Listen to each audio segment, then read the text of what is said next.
Testing, testing, 1, 2, testing. Can y'all hear me out there? Can y'all hear me out there? I said, testing, testing, 1, 2, testing. Can y'all hear me out there? Can y'all hear me out there?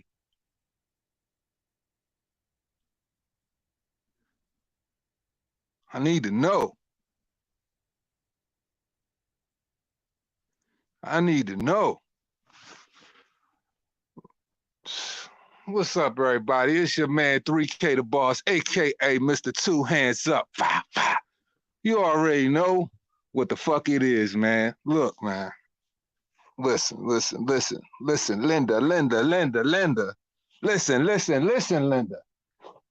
What the fuck is going on in the boxing world, man? Like, we gotta know when to hold them and know when to fold them, man. I'll repeat that shit again, man. You gotta know when to hold them and know when to fold them, man. I understand everybody got a lot of time on their hands, man, but ever since a youngin', my mama always gave me game. She always kept me up on game, and one of the number one things she always told me is idle hands is the devil's playground. I repeat, idle hands is the devil's playground, bruh. Like, these dudes is out here, man. They saying all the dumbest stuff in the world, man. We got Devin Haney out here thinking he on his Bernard Hopkins. We got Devin Haney out here thinking he on his Bernard Hopkins, being racially stupid and divisive. Being racially stupid and divisive, talking about he would never get beat by a white boy, putting that poisonous energy in the air, not only in this time that we going through, but just in this time period. Like, why would you say something like that? My dude, you winning. You winning.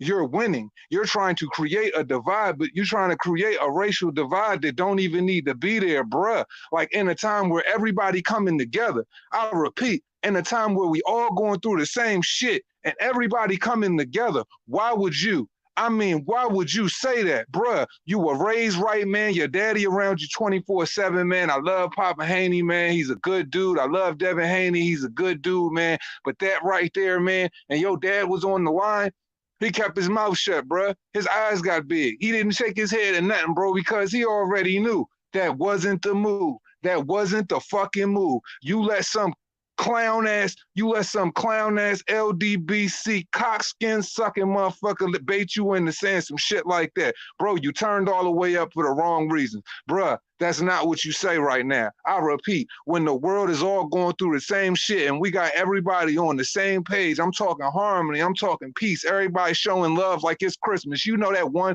you know how everybody act like assholes, 11 months out of the year. And then when Christmas come around, that 1 month, everybody's in good spirits. Everybody got glee. Everybody, joyful. Everybody, is in, it's just harmonious vibes.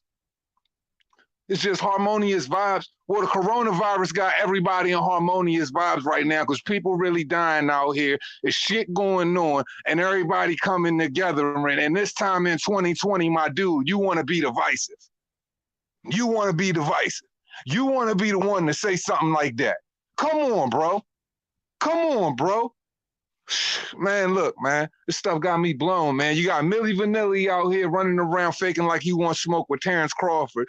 Sean Porter, the only one on the damn interviews acting like he got some sense. You know what I mean? Respecting Terrence Crawford. They talking, you know what I mean? He getting a lot of pressure on him because people want to make the fight, you know what I mean? Want to make the Terrence Crawford fight. But in my opinion, shit, it just don't make no sense.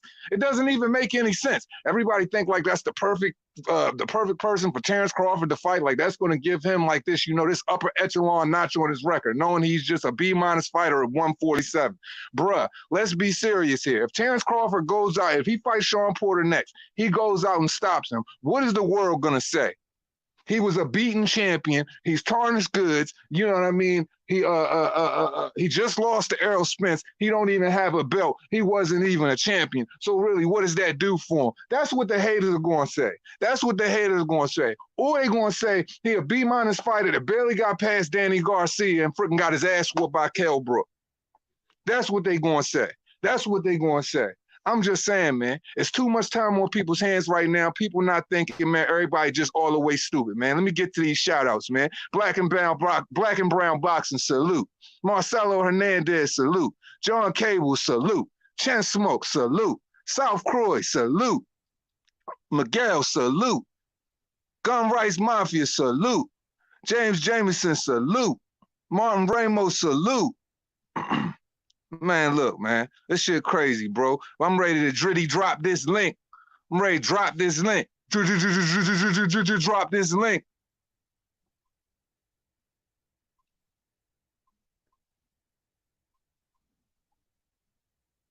What's going on in the world today, man? Like, why would that nigga, man, bro, why would he say that? Bro, I always say nigga, and that ain't got nothing to do, man. Everybody know I'm not a racial dude, man. I got it, I got a vocabulary or whatever, man. But bro, I've said it since the beginning of time. I don't care how people feel about it. I'm not gonna change my vocabulary. I'm not one bit racist, you know what I'm saying? I don't sprinkle poison on the world, you know what I mean? For me, it's just always been a term of endearment between me and my niggas. Between me and my niggas, but never in life have I ever came my mouth and just say, yo, I never let a white boy beat me, or I dust any white boy I come up against, or anything like that. How fucking stupid are you, man? How fucking stupid are you, man? This man ain't even bro, you probably ain't experienced one bit of racism in your life, man. One bit of racism in your life, man. And if you did, it wasn't nothing like the type of shit that, you know what I'm saying, like some other folks went through. Like, bruh, you probably was born in like 95 or something like that, man. Cut the shit, man. Cut the shit, man. You was probably born in 95. When you was 10 years old, it was 2005, bruh. Cut the shit. Cut the shit, man. Cut the shit, man. What the fuck is in that man's spring water, man? What is in that man's spring water? Fucking stupid, man.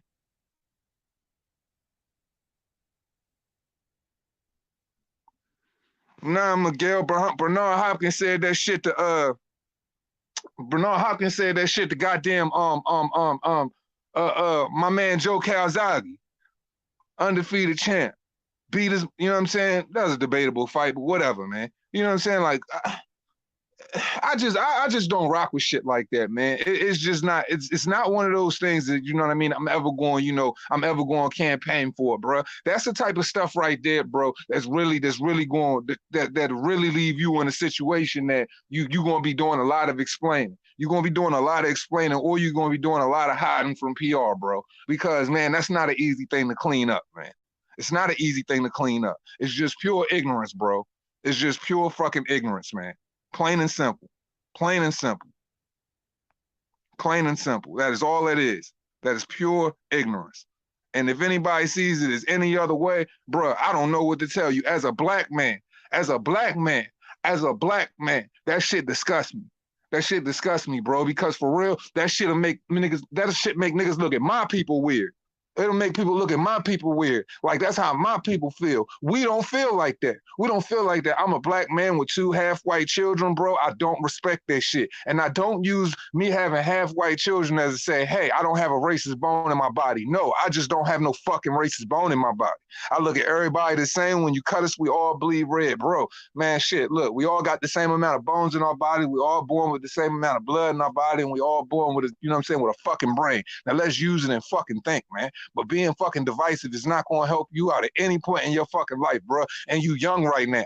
And you got a belt that was given to you, bro. So if you really want people on your ass, they going to get on your ass, because really the only reason we don't say nothing about the fucking belt is the fact that, you know what I'm saying, you are a very good fighter. We know what you can do. You passed the eye test for us, but saying shit like that, bro, we will burn your ass the fuck up about that paper belt, and you not defending it yet. Let's be serious here, man. Let's be serious here, man. I'm like, bruh, I would have expected that shit from a Gervonta Davis. That's what really makes me fucking mad, man. I expected that shit from Gervonta fucking Davis, not Devin, the American Dream Haney, bro.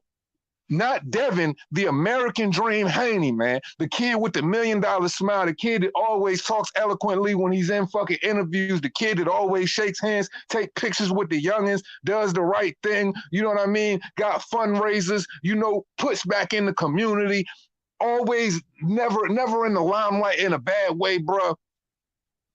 Not Devin, the American Dream Haney, man. That shit blows me, because really that's my favorite prospect fighter. Everybody know that.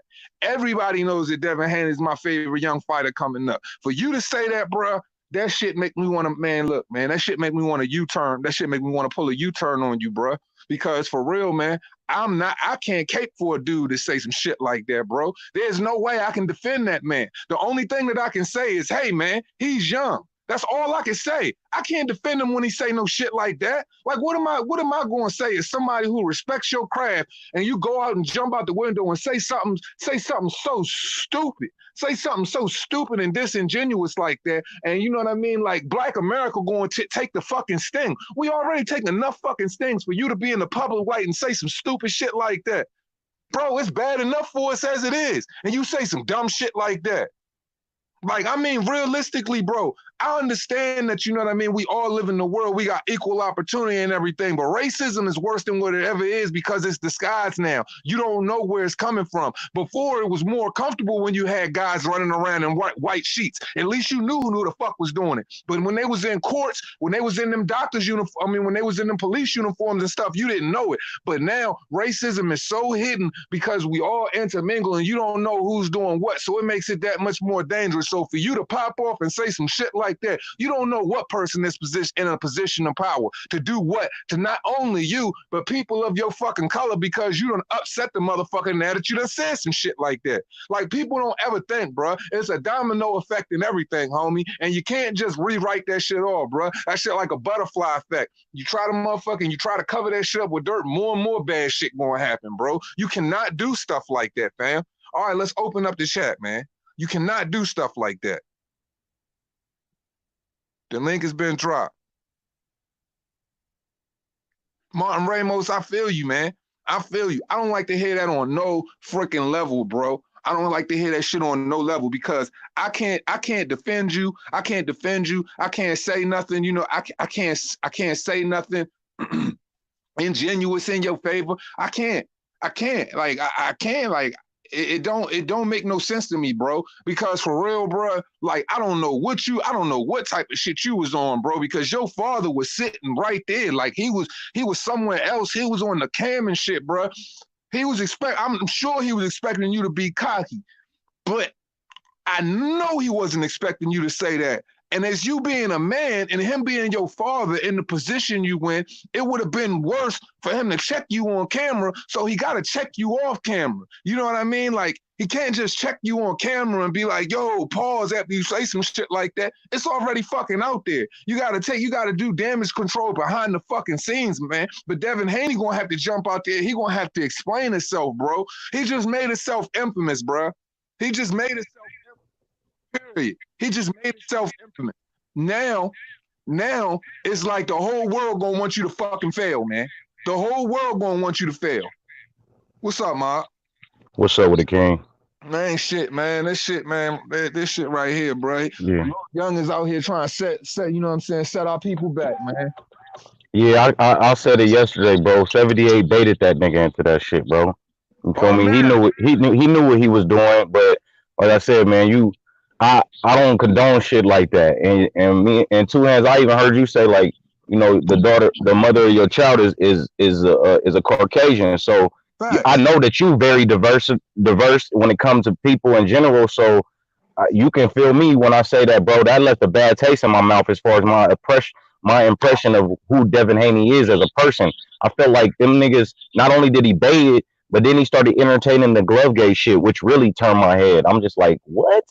Like, bro, see, I didn't see the whole interview. I just caught what I caught on Twitter. You know what I'm saying? Like, and what I just seen on Twitter, as soon as I heard it, bro, it disgusted me so bad. I was just like, wow, bro. All I could say was, wow. I'm like, yo, did he really just say that? You could see it in his pop's eyes. His pops was like, what the fuck? Like, you know what I'm saying? He was so shocked that it came out his mouth. He couldn't do nothing about it, bro. But my thing is this, bro. At the end of the day, bro, that shit don't fall on you, bro. That shit falls on your people as well, fam. You can't say shit like that.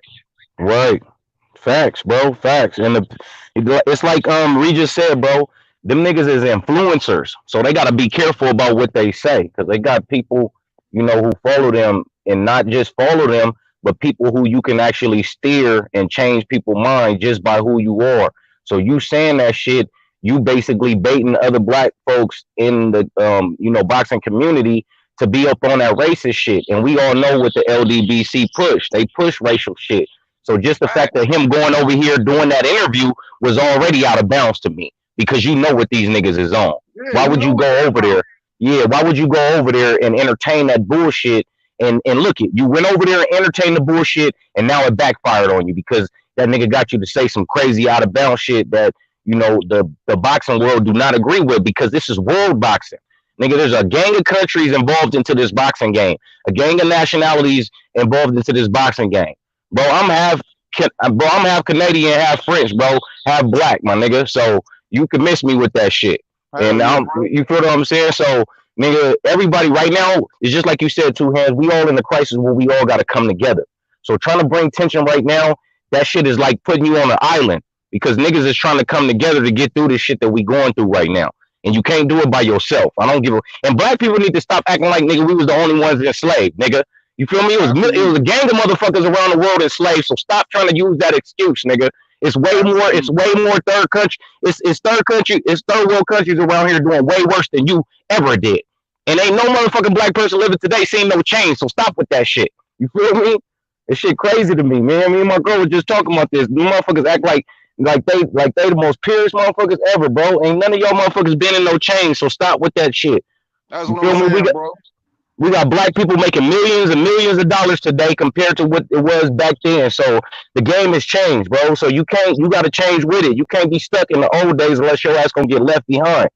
Facts. And that's what he putting himself in a position to be left fucking behind, bro. Like you didn't say something. You didn't say something that'll just rile people up and be like, oh, I just want to see you get your ass whooped. Man, you said something to make people want to take a U-turn from you, and other people gonna feel the domino effects of your bullshit. Bro, in this day and age, and especially in this time, right, you just don't say, I'm never gonna get my ass whooped by no white boy, man. Ain't no white boy ever gonna beat me. Blah, blah, blah. Basically, what you trying to say is, in my eyes, you trying to say that white folks are inferior to you.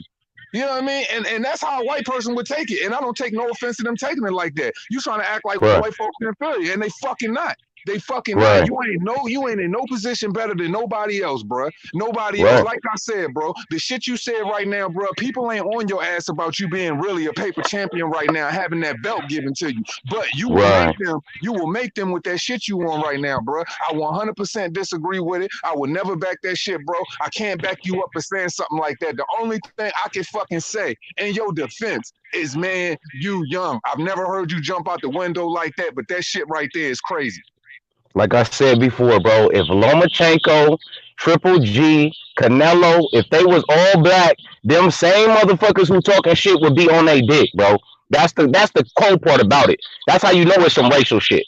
And I done said this on many channels, bro. I said if you was to change the color of these Caucasian boxers that they so-called don't like because of whatever fucking reason, if you was to change them to being black, these motherfuckers would be on their dick. That's how you know that it's about some racial shit, bro. I'm not with that racial shit, bro. We not in high school no more. We not kids and shit where we used to grow up and, you know, we used to get in fight with the skateboarders and shit. That shit is over, bro. Now we got to piece up. Nigga, I done worked at many telemarketers where I had to work around a lot of different nationalities, bro. And I had to learn. I took knowledge and took heed of what everybody's point of view was. And I also gained a lot because I grew. You feel what I'm saying? They took me out of the hood area and put me into a business aspect. And I done work for so many jobs now. I got so much knowledge on different things because I network with these people. Because I network with different people, you feel me, around the world. It don't matter what color you is. You could be blue falling off the fucking sky. If you got some knowledge for me, bro, we can kick it. You feel what I'm saying? Absolutely. And bro, I was just thinking about this too as well. What the fuck is Eddie Hearn and Barry Hearn thinking after you just said some shit like that? Oh, you guarantee you it's gonna be a meeting.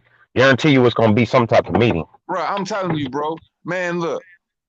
Blessings come in so many different forms, and you don't know who they going to come from, bro. And 9 times out of 10, they probably not. Your blessings probably not going to come from a black man. And if they do, good for you. I'm glad you know what I'm saying? I'm glad he could put you in a position. But, bro, you don't put yourself in a position to block your blessings, bro, because 9 times out of 10, bro, you know what I'm saying? You're going to have to do business with a white man. 99.9% out of the times, you're going to have to do business with a white man, bro. And you just want to throw them under the bus like that and just treat them. Man, come on, man. Yeah. I'm just saying, man, Like slavery is not forgotten, nigga. But you don't keep bringing that shit up, nigga. You keep letting that shit be a crutch, nigga, to your motherfucking life, nigga. You gonna get left behind. So ain't nobody forget about shit, nigga. But you don't carry that shit over into the new age, nigga. You ain't walking around in chains, so shut that shit up. exactly, bro. And my thing is, bro, you should have been smarter than that. You already knew what Beats, type of beats in platform the you was fucking going chat on. talking about you lost. Slavery should never be forgotten, nigga. Slavery ain't never forgotten, nigga. But you don't carry that shit over into the new age. Show me a picture of a day in your fucking life where you was wearing chains, nigga. Tell me a day, nigga. Show me a day where you was nigga shackled up.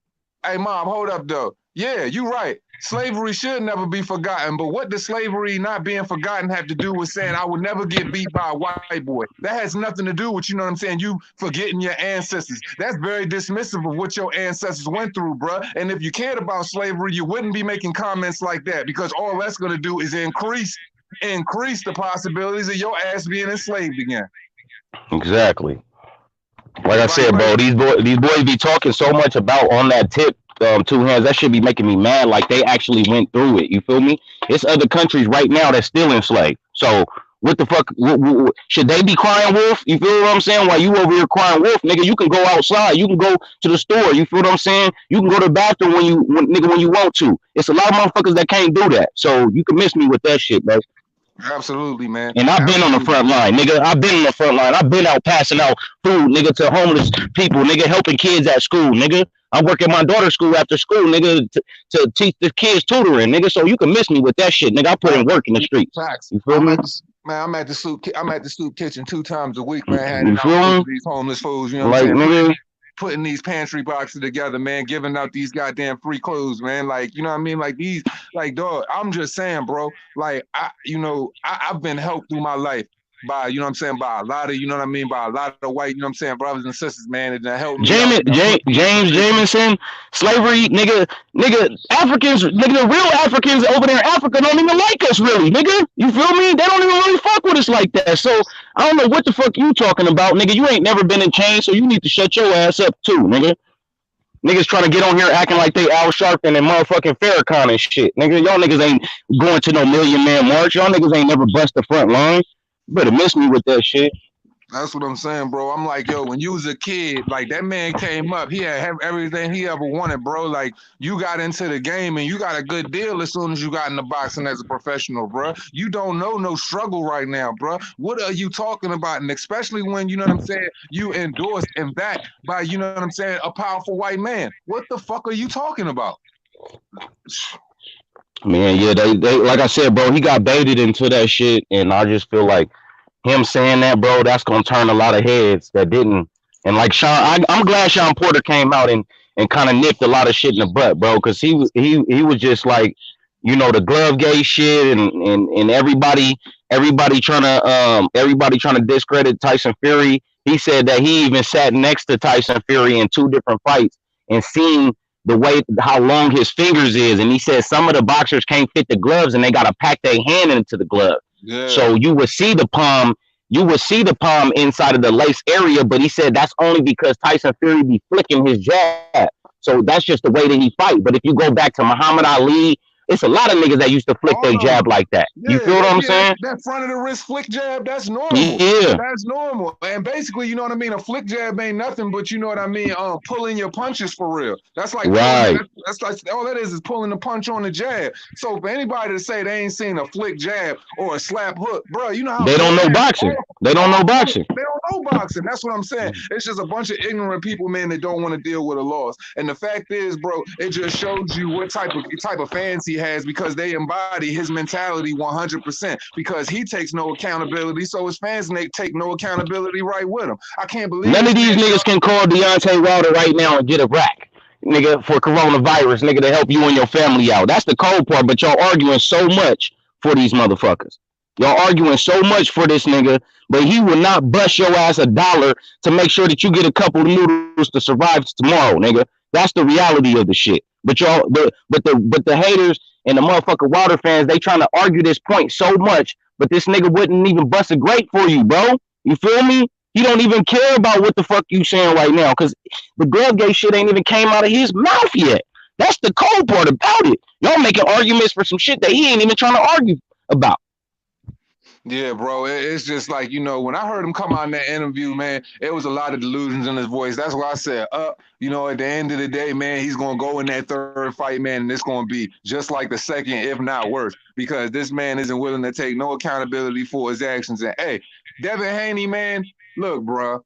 Look, bro, you let 78 Sports put you in a position to where you coming over to the LDBC side, bro. These dudes is playing mental warfare with you, bro. You fell right into the trap, man. And now, you know what I'm saying, you like they number one hero right now, bro. They are looking for a way to where they can get back on the front line with ignorance, bro, and you help them out. And really, I'm trying to get off that because I ain't even going to spend all my day on racism or whatever, but Yeah, I already know. I like I said, bro. I didn't get to talk to you yesterday, so I just had to give you my 2 cents on the situation. But I'm with you, bro. I'm with you. I'm not with that shit. Yeah, bro. All right, man. We got Mark in the building, man. Unrivaled Boxing, man. Salute. What's up, Mark? Yo, how's it going, guys? How's it going? Good, man. How you doing? Yeah, I'm doing good. What we talking about? Man, I was just basically going over, when I was on Twitter earlier today, I heard that, I heard a snippet of what Devin Haney was saying about never getting beat by a white boy. 10 times out of 10, if he fight a white boy, he's going to get beat. And how, that disgusted me and that's divisive. And now I was just going over, Deontay Wilder and him finally popping his head out of whatever hole he was hiding in. And his deluded little rant he went on. Talking about he wasn't right. Basically, what it sounded like to me, he was trying to it seemed like he was trying to insinuate that he was drugged or some shit like that before he got to the ring. He was saying, I was a zombie before I got there. Nothing was right. You can tell there was two different people in the ring. I said, you're absolutely right. It was two different people in the ring. Tyson Fury, the way he whooped your ass and put you into a self-induced quarantine.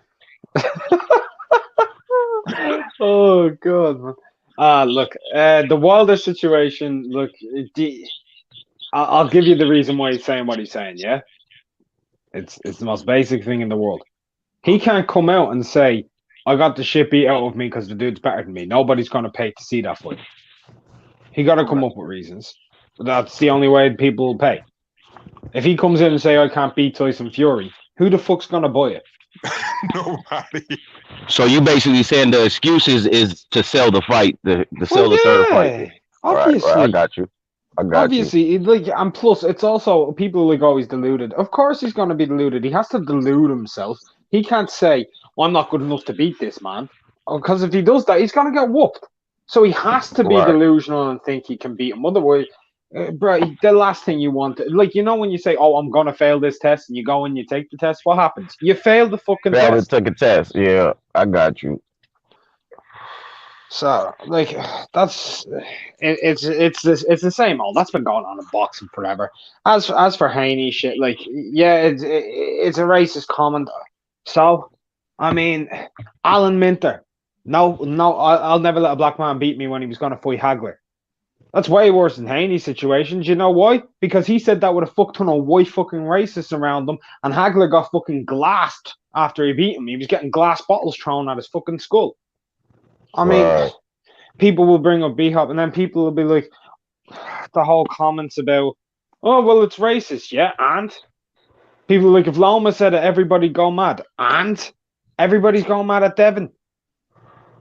Everybody's calling him a racist. It's the same thing. It'll go both ways. Absolutely. That's why I just said, man, I was like, he's young. He put himself in that position. He's just going to have to deal with, the aftermath of, his comments. I said, hey, man, you got to do a little bit more thinking, you got to premeditate a little bit better than that, buddy, before you just speak like that. But hey, this is going on in boxing since the beginning of time, man. It's just right now, bro. It's just like you put yourself in a position to be, you put yourself in a position to be chastised, scrutinized. It's just bro. It's just certain shit that you don't say on camera, bro, when you in a certain position. Like if I'm making $1 million and I'm on some Jay-Z shit, I know that every word that I say, bro, can be used against me in the public eye. And the media will make that shit bigger than what it is. That's just what their job is. Mm-hmm. So just depending on who you are, he's an influencer, bro. You got kids looking at this dude. Like we talk as grown men all the time on these chats, but y'all got to realize that it's another group that's watching them, which is these kids, bro. And you can't be giving them now a kid gonna be going to school like, oh, ain't no white boy whooping me. I'm the next Devin Haney. You don't know Mhm. that, nigga. We got thousands and thousands of kids out here, bro. You don't know it could be that one kid that go to school talking that shit and then end up starting some shit. That's why you be Bro, having these motherfucking. Haney's That's why already you. lost the 3 weights. Anyway, he lost the 3 weight guys in the amateurs. Come on. Yeah, you be having you. That's why you be having these kids fuck around with this Columbine shit, cause y'all be picking on these motherfuckers and shit, and that's where it started at right there, bro. Cause like I said, he's an influencer. You got ignorant kids out here who don't got them parents at home who directing them and telling them the right from wrong, so they listen to the next best thing. You feel me? I know this because Absolutely, I man. seen it in reality. You feel what I'm saying? One of my homies, he didn't never listen to his mom and dad, but he'd do whatever the fuck that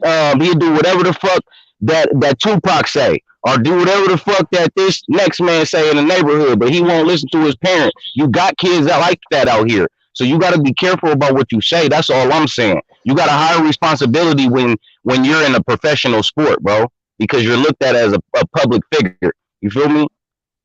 Yeah, and like he was in a position where he was going to be highly looked up to, and if not already highly looked up to. I mean, man, the kid's young, man. He's got everything going for him, man. It just sucks that you put yourself in that position. But hey, this is the first tumultuous thing that you're gonna have to learn from, and that's cool. Maybe what I'm saying, you need to learn this lesson early. But bro, a lot of these people, man, like they always find out stuff too late, and it's after they hit their head. I just wish people would take advantages of the lessons they were given beforehand and just think Facts. before they speak. That's just it, man. Just think. If you don't learn anything, just think before you speak, because you're in a position to where you can get scrutinized. You're in a position to where shining lights are always gonna be on you, bro. So just make the best out of every opportunity you in front of that camera, bro. Don't tarnish your reputation, and have to come back from something like this, because you're going to have to answer the same questions 50 different ways eloquently on so many different platforms, bro.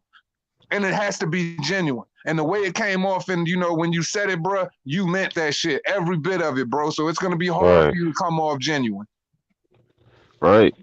Like I say, bro, we representations of where we from. Like I say, nigga, because I've been chopping it up with you two hands. I feel like nigga, Baltimore niggas is the coldest. You feel me? Y'all. I fuck with y'all. You feel me? Mark, he in Ireland or whatever. I fuck with him. So my first impression of them is good because Mark is an intelligent young brother, and I fuck Absolutely. with that, bro. So Mm-hmm. that's the representation. So y'all already gave me representation of where y'all come from, and y'all left a good taste in my mouth. So now I'm really open arms, more than what I was before. You feel what I'm saying? Y'all, yeah, and I also gain knowledge from y'all. So you can't do Exactly, that if you bro. talking the wrong way, bro. You feel what I'm saying? If you Right. talking, you Each one teach one, man. The one thing exactly, bro. I can say about this, this YouTube boxing community, man. I make sure, that the people I surround myself with, man, you know what I mean, are like-minded thinkers, man. Or try to think on, a higher platform, Facts. and don't try to plateau their intelligence, man. They just keep trying to, elevate it and grow it, through experiences, through themselves, plights and successes, and just what I mean, and integrity, from each other. So at the end of the day, man, we just all like we all learning, man. We all on this journey, man. But one thing about this shit, bro, this YouTube community,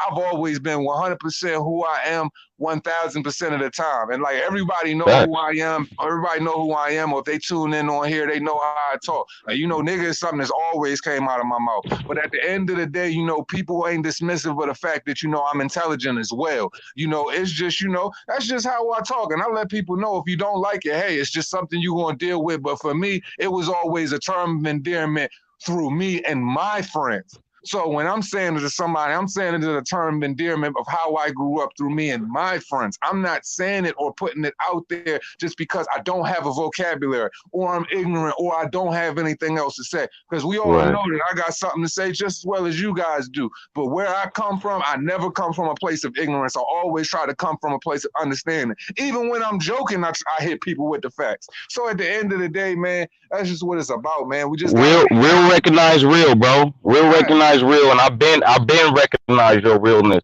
I've been recognized the realness. A lot of others, you feel what I'm saying out there. Red Glove, Mark, you feel me? Mark, I bring up Mark all the time because he's so he young, but he got an old soul. You feel what I'm saying? And Exactly. Very I knowledgeable. grew up. I was raised by older people. I never grew up. I never grew up with people around my age. I always grew up with older people. So I respect that man. You feel what I'm saying? And like I said, I didn't gain a lot of knowledge from him. My boxing IQ then went up like 50% just listening to him and people like you, D, Ring IQ. Like I said, bro, I take this thing as a growth and knowledge because I gain it every day. You feel what I'm saying? So it's always a Absolutely. good thing. And we all come from different nationalities and we the leaders of showing people how everybody can come together and do something positive, bro. So it's a blessing, bro. Every day I'm able to wake up and speak with y'all. So you feel what I'm That's saying? a I fact. thank all y'all for letting me speak and let me be a part of y'all community. You feel what I'm saying? Hey, man, I'm real, man. Look, like I said, man, I'm no different than anybody that sit up in this chat, bro. That's why I come at it from a place of realness and a place of real understanding. But, bro, it's just like, man, I think, I think when it just came down, when it comes to me and just my responsibility with this YouTube shit, when it became an obligation, my thing was to always be real. Because my thing is, I don't want to be like Fox. I don't want to be like CBS. I don't want to be like the rest of them dudes that always just put out phony shit. So I'm always gonna come from the gutter, but it's gonna be with a pot, it's gonna be with the Right, honest truth. You know what I mean? I came out the gutter. So I'm right, always gonna give it to people honest. I'm not gonna sugarcoat it for no stars. I'm not going to panhandle for no stars. I'm always going to be real. So when people hear from me, they got to know it's the truth, bro, because I can't stand for nothing else, bro. I'm not going to mislead the motherfuckers that I'm talking to, period, because them niggas do that shit right. 24/7. That's why the LDBC and mainstream media disgust me, bro. Like, if I'm going to talk boxing, oh, it's going to be gutter, it's going to be raw, but guess what? I'm going to give you the truth, and I'm going to give you how I feel, and best believe I'm going to stand on it, and it's not going to waver. If anybody, man, that's all you should do in life. Just stand on your truth, bro. Like, for real, just stand 10 toes, Yeah. stand on your If you don't square, and stand for just tell the something, you truth, will fall for anything. bro. Absolutely. If you don't stand for something, you will fall for anything, And bro. you I learned that a long, long time ago, bro. like, When I was and know 7 this. years old. And know this. If you don't stand for something, you fall for anything. And it's another thing too. On top of that, you gotta have real people around you, man. Like my man Jay said, Yeah. nobody will fall if everyone will be each other's crutches, man. That's why, you know what I mean? The people around you Oh, gotta be just as strong as you, bro. That's why I try to give it up and bring everybody up with me, man. Cause I'm just like, bro, if you're not giving see, those around you game, you're gonna fall apart. we about to get see y'all here too, man. We about to get these t-shirts out with these quotes on here. You feel what I'm saying? And that's gonna be my next thing for the niggas who I fuck with on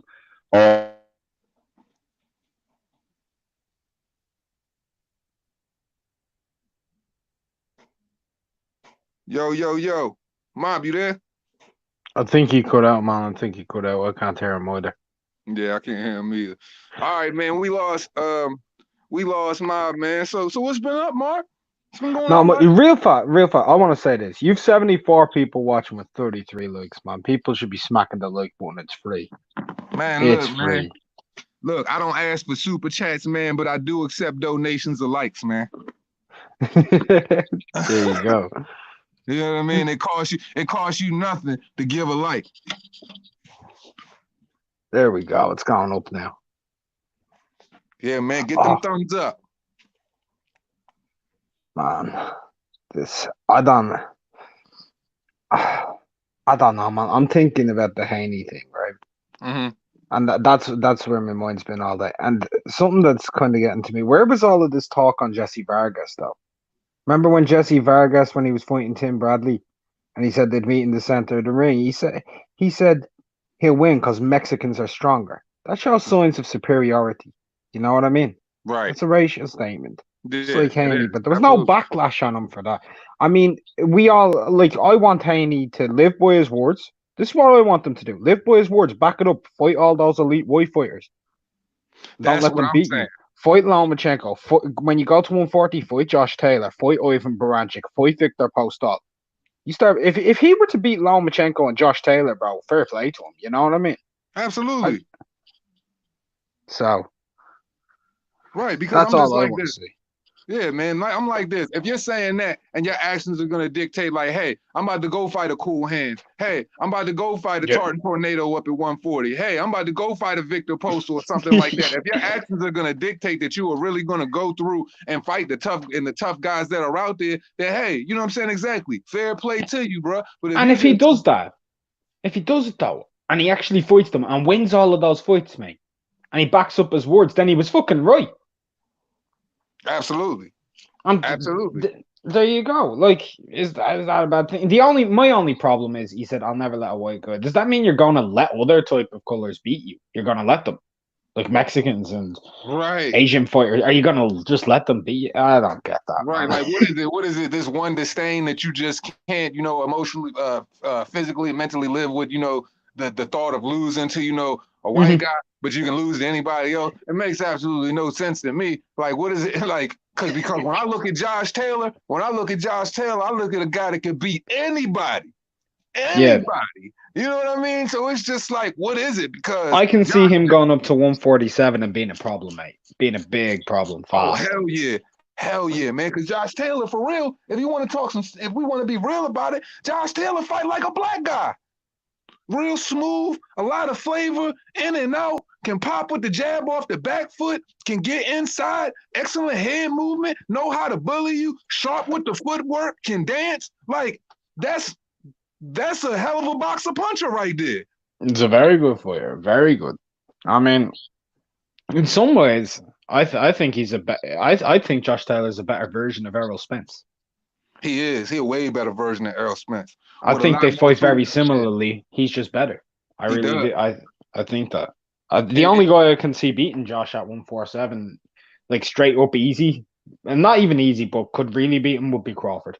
exactly. That's Crawford the could really beat him. I was gonna say the same thing because realistically, bro, when I look at Josh Taylor and I look at everybody around him, I don't see nobody realistically giving him no problems, man.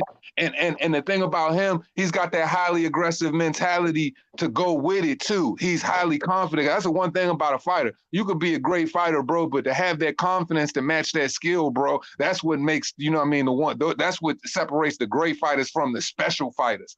Those legends. Like Josh Taylor has that ability to be one of you know what I'm saying, the all-time greats.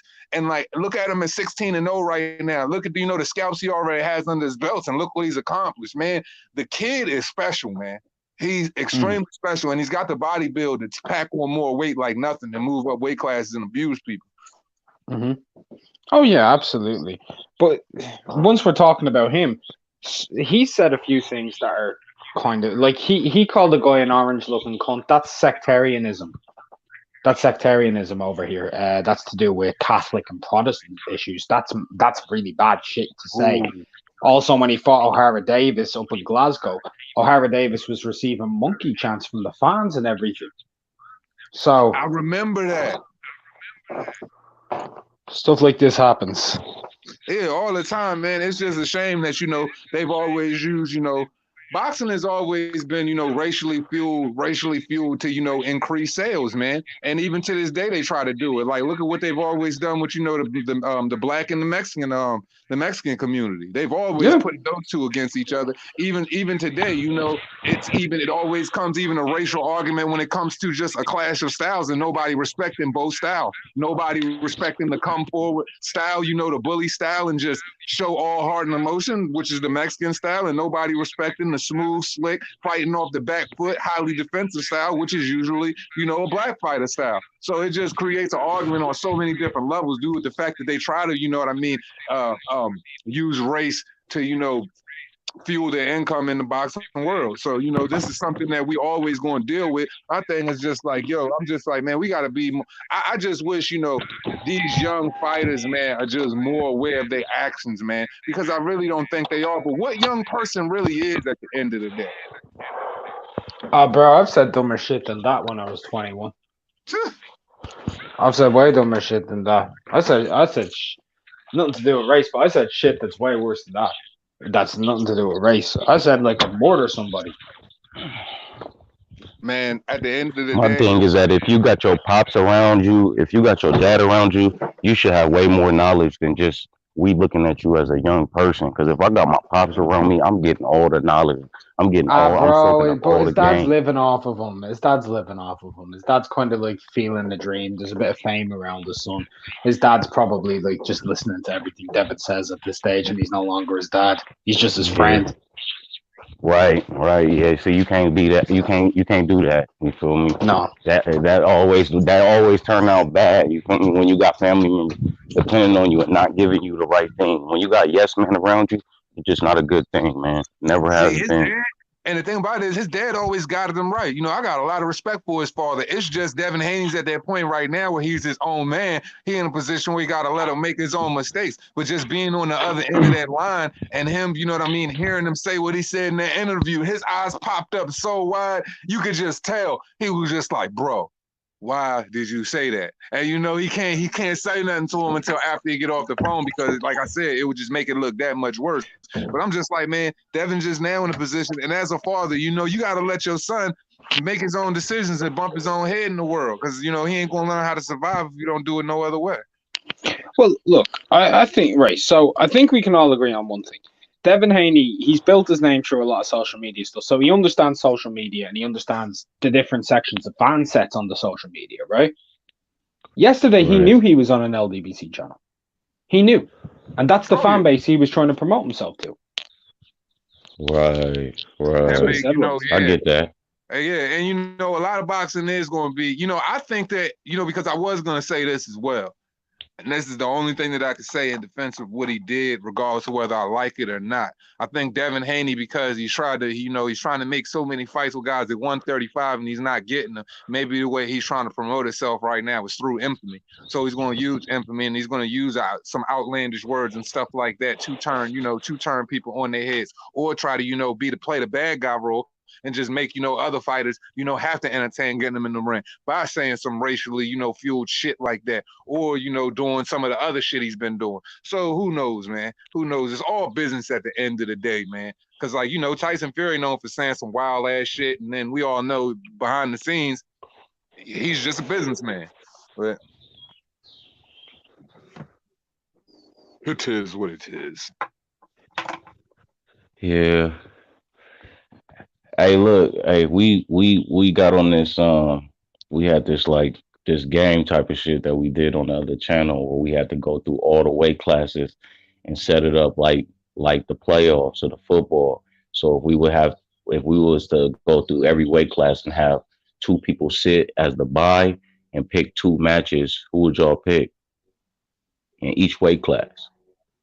We just did this to see where niggas' knowledge is on all around boxing. So we went Wait, all the what way was down it? to 115. We went all the way down to 115. Basically, we set up a playoff thing for every weight division. So if you look at the NFL playoffs, they always in the NFC they have two people sitting as buys, and in the Yep. NFC they have two people sitting as buys, and then they have two matches apiece.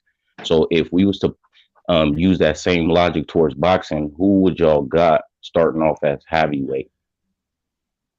So you're saying like going down, each one have what? Two, Yeah, like, like I'll go like put it this way. If we was to say heavyweight, I would say Anthony and Joshua and Tyson Fury was to sit at the buys, and then I would have Dillian White versus Deontay Wilder and Ruiz versus Ortiz as my two matches.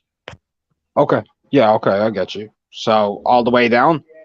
Yeah, I, just I for I'd one agree, fifteen, I'd just agree for with one that on fifteen. heavyweight. I'd agree with that on Yeah, heavyweight. yeah. Cruiser, I'd have Dorticus Bradis. Then I'd No, have hold on, don't go all the way down yourself. We're gonna go each one. We're gonna go okay. each one and ask the panel. So Mark, you said you got the same thing as me. What you got too, man? Definitely Tyson Fury versus Anthony Joshua. That's the only thing for me to see at heavyweight right now. No, I'm just saying if you was to have two people sit as your buys and then pick two matches apiece, who would they be?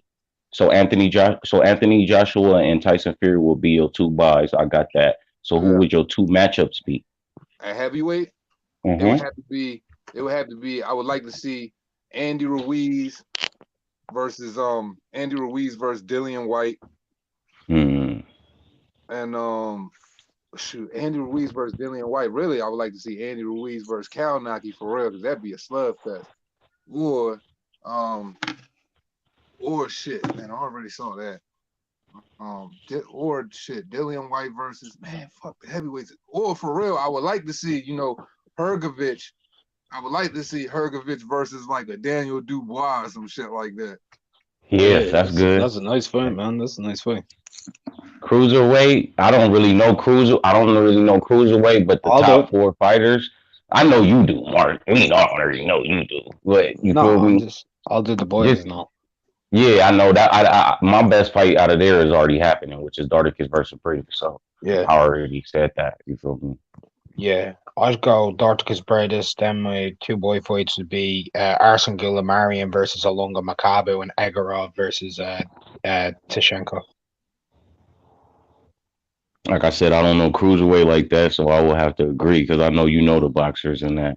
But 178, bro. So we know 178 a lot better. I mean, 175 a lot better. So my two buys will be Bivol and Better Beef, and then my two matchups will be Gabosa Ramirez versus I will have to say Bosnick, and then my second fight will be. Um, is Adonis? Did he retire? He's retired, man. He was in a wheelchair and everything. Yeah. Oh Yeah. shit! Oh Yeah. shit! Shit! That I don't know after that. That would All be my two matches. You feel me? Because I Yeah, don't know after that. I'll go Baturbia versus Bivol, and then I'd go Alida Alvarez versus Bostick, Versus and Gilberto Ramirez versus Pascal. Yeah, that was yeah, I was going Alvarez versus Yard. Alvarez versus Yard would be my second matchup for there. I was going to say Vodzik versus Zerto because we need to see Zerto against a good guy. And Vodzik, you know, he's coming off the loss versus Better Vive. And of course, I was going to say Better Vive versus Bivol is my buy. Okay, okay. What 68? The juicy what? We already know what I want as my buy on that one. I want Benavidez versus Plant on my buy. Okay, okay. So who your two matchups? And my two matchups would had to be Callum Smith versus Canelo Alvarez. And who else? And then I would take Billy Joe Saunders versus Danny Jacobs. Oh, okay, okay. I would have to say that Benavidez and Danny Jacobs would be my buy, and then I will have Plant versus Billy Joe Saunders would be a good chess match for me for one of my matches, and then the other one I will have.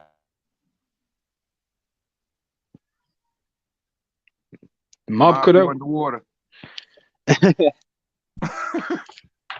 I'll go. My boy would be David Benavidez versus Canelo. Yeah, that'd be dope. And my matchups would be Danny Jacobs versus Caleb Plant. That'd be a real good one. And Billy Joe Saunders versus Callum Smith. Yeah, all three. No matter how you. I didn't put Canelo in there because I got him at 160. That's why I didn't put him in there because I kind of figured that we leave him at least we pick one weight class to leave him at. So I'd rather put him at 160. But if we was to put him at 168, I would have to say he's my other buy, and I would have to have him and Benavidez as my buy. But if we was to leave him at 160, he would be my buy at 160, and probably. Shit, Demetrius Andre as my other buy. You feel me? No, Triple G as my other buy, and then I'll have Danny Jacobs. I mean, not Danny Jacobs, but Charlo versus Andre as one of my matches, and then my other match would be, fuck, man, I don't want to put this dude in there because he's so fresh, but I would have to say Dervinchenko versus Korobov. That'd be a good fight. Interesting. I wanted to say Jaime Mugia, but I think Dervinchenko and Korobov would be a better fight right now. I'd go for my boy. I'm going. I just think this would be an interesting fight, and I'd like to see it. Golovkin versus Charlo. Ooh, that's a fire fight. Then my Who? second one, I would have Andrade versus Liam Williams, Ooh. Good one. and then my third one uh, would be Derevianjenko versus Eubank Jr. Mm. Mm. I like the Eubanks and matchups. Derevchenko. I never even imagined. I never even pictured that fight. That's a good matchup right there. 154. Everybody versus Banana. I would have to put Banana and Charlo as my buys, and then I want to see um, Lubin versus Laura, and then Hurd. Give me Hurd versus J Rock again for the rematch. Okay. Give me Banana versus Teixeira for my buy. Cause Banana, all he gonna do is come forward with no head movement. Teixeira just gonna fling them, fling them right to us. Just gonna bang it all night. Pause. And then give me I don't know. I do want to see, man. Give me Charlo versus Laura as my buy. I do want to see that now. Didn't they already fight? No.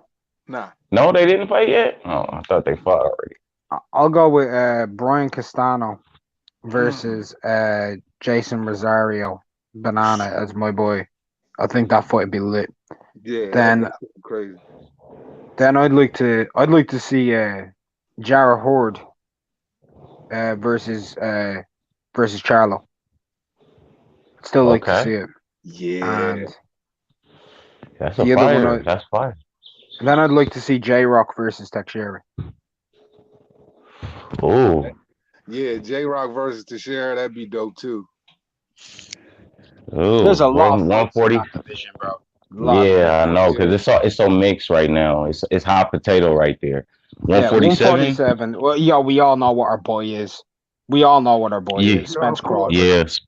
Spence Crawford is the buy. Pacquiao versus I would have to say Pacquiao versus Porter. Pacquiao versus Porter, and then my second one would be Keith Thurman versus Ortiz. I'm gonna have to mix it up a little bit, man. I would love to see Pacquiao versus Arrow, man, and then I want to see Terrence Crawford versus Ugas. Oh, Yo, I like that shit, man. Right, I'm gonna mix it up as well, just to be fucking funny. Terrence Crawford versus Sean Porter. That's my boy. Errol Spence versus Manny Pacquiao. Hell yeah. And man, Jaron Ennis versus Virgil Ortiz. Let's have at it. oh, he came with the haymaker. You feel me? He said, "Fuck prospect, y'all get in the ring right now." I love it. Man, I would love to see Boots in, a top 10 or better fight, man. He needs to, man. Like it's long overdue. Boots and Jose Cito Lopez would be a good matchup for him. You feel me? It would be. That'll give him some issues. Yeah. I've no interest in seeing Keith Thurman fight, though. To be honest, I just don't care. Nah. Well, I just feel like Ortiz would give it to him because Keith Thurman can't take good punches to the body. I think he'd retire him. I do. He's not mentally in it anymore, bro. He's talking about taking his tune up for a tune up. Like, I've never seen a man call out 3 fighters in one fucking sentence, yeah, and then duck them all in the same sentence. Terrence, send me the contract and I'll sign it. But the Spence fight, that's more of a priority because he's got 2 belts and I don't really value his. But with Spence, like I'm chasing the Pacquiao fight more so, but I need a fight first before I take the Pacquiao fight. He took all 3 of them in one sentence while calling them all out at the same time. That's fucking Matrix shit. Only Keith Thurman can do that shit. It's the power of the ponytail. I love it. 140, I would have to say Ramirez and Taylor. And Absolutely. then Hooker versus Regis. And I would have to say Ivan versus little Gary Russell, the Antonio.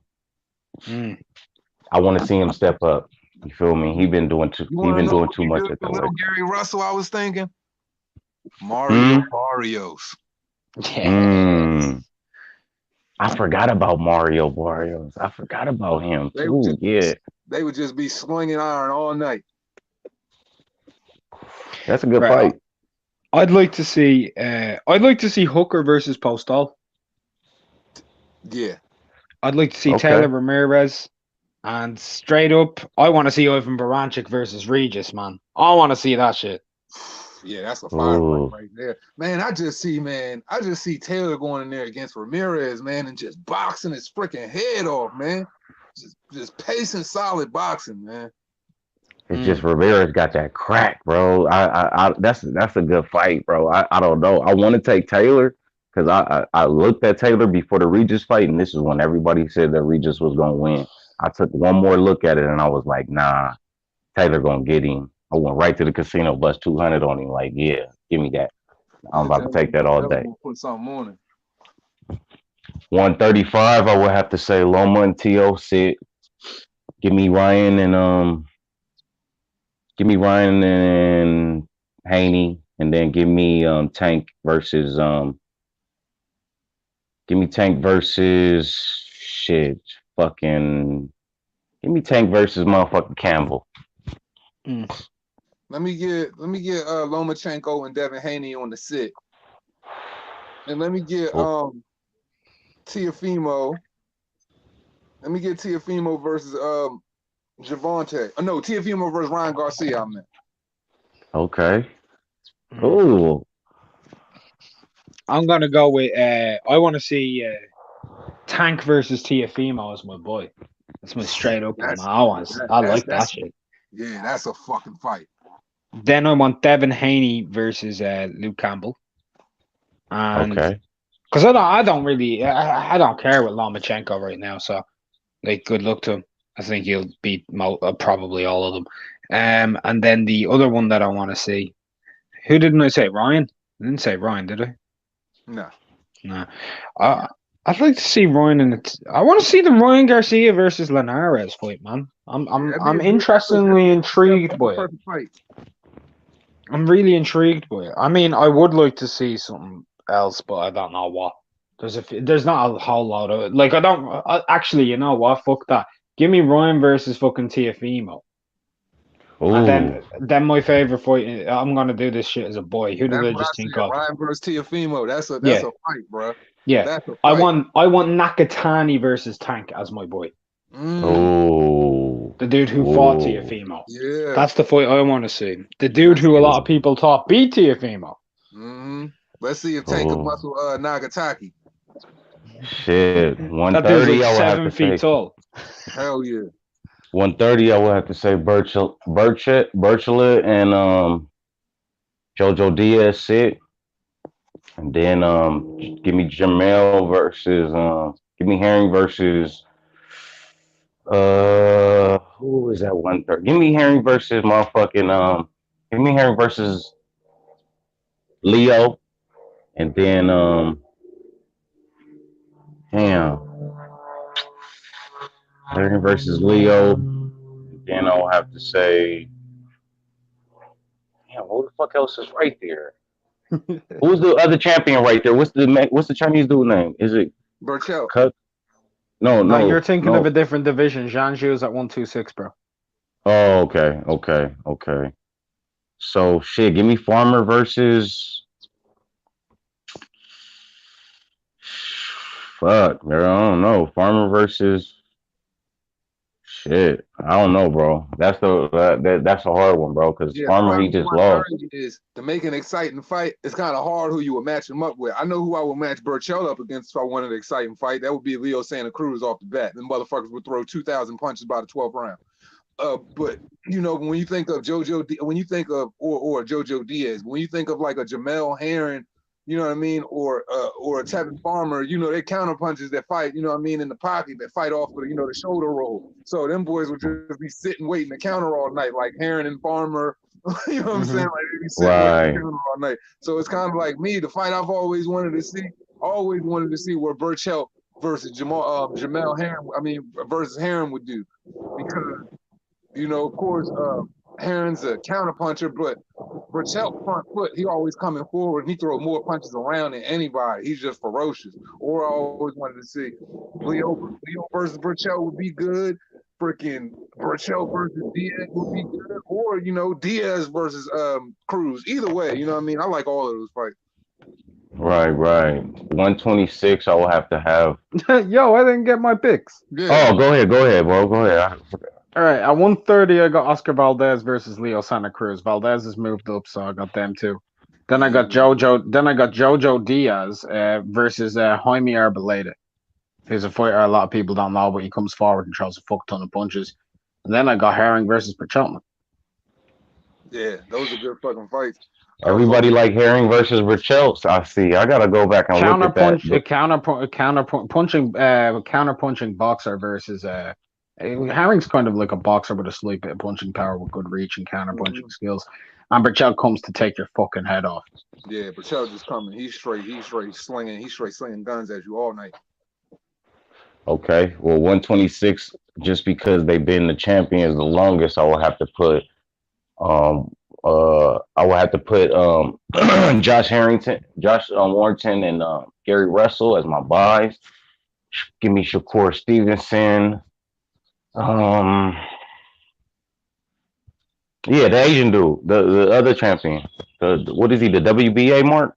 Or the he's the WBA regular, but he might be getting promoted to super. Okay, so give me Shakur versus him, and then Frampton versus who's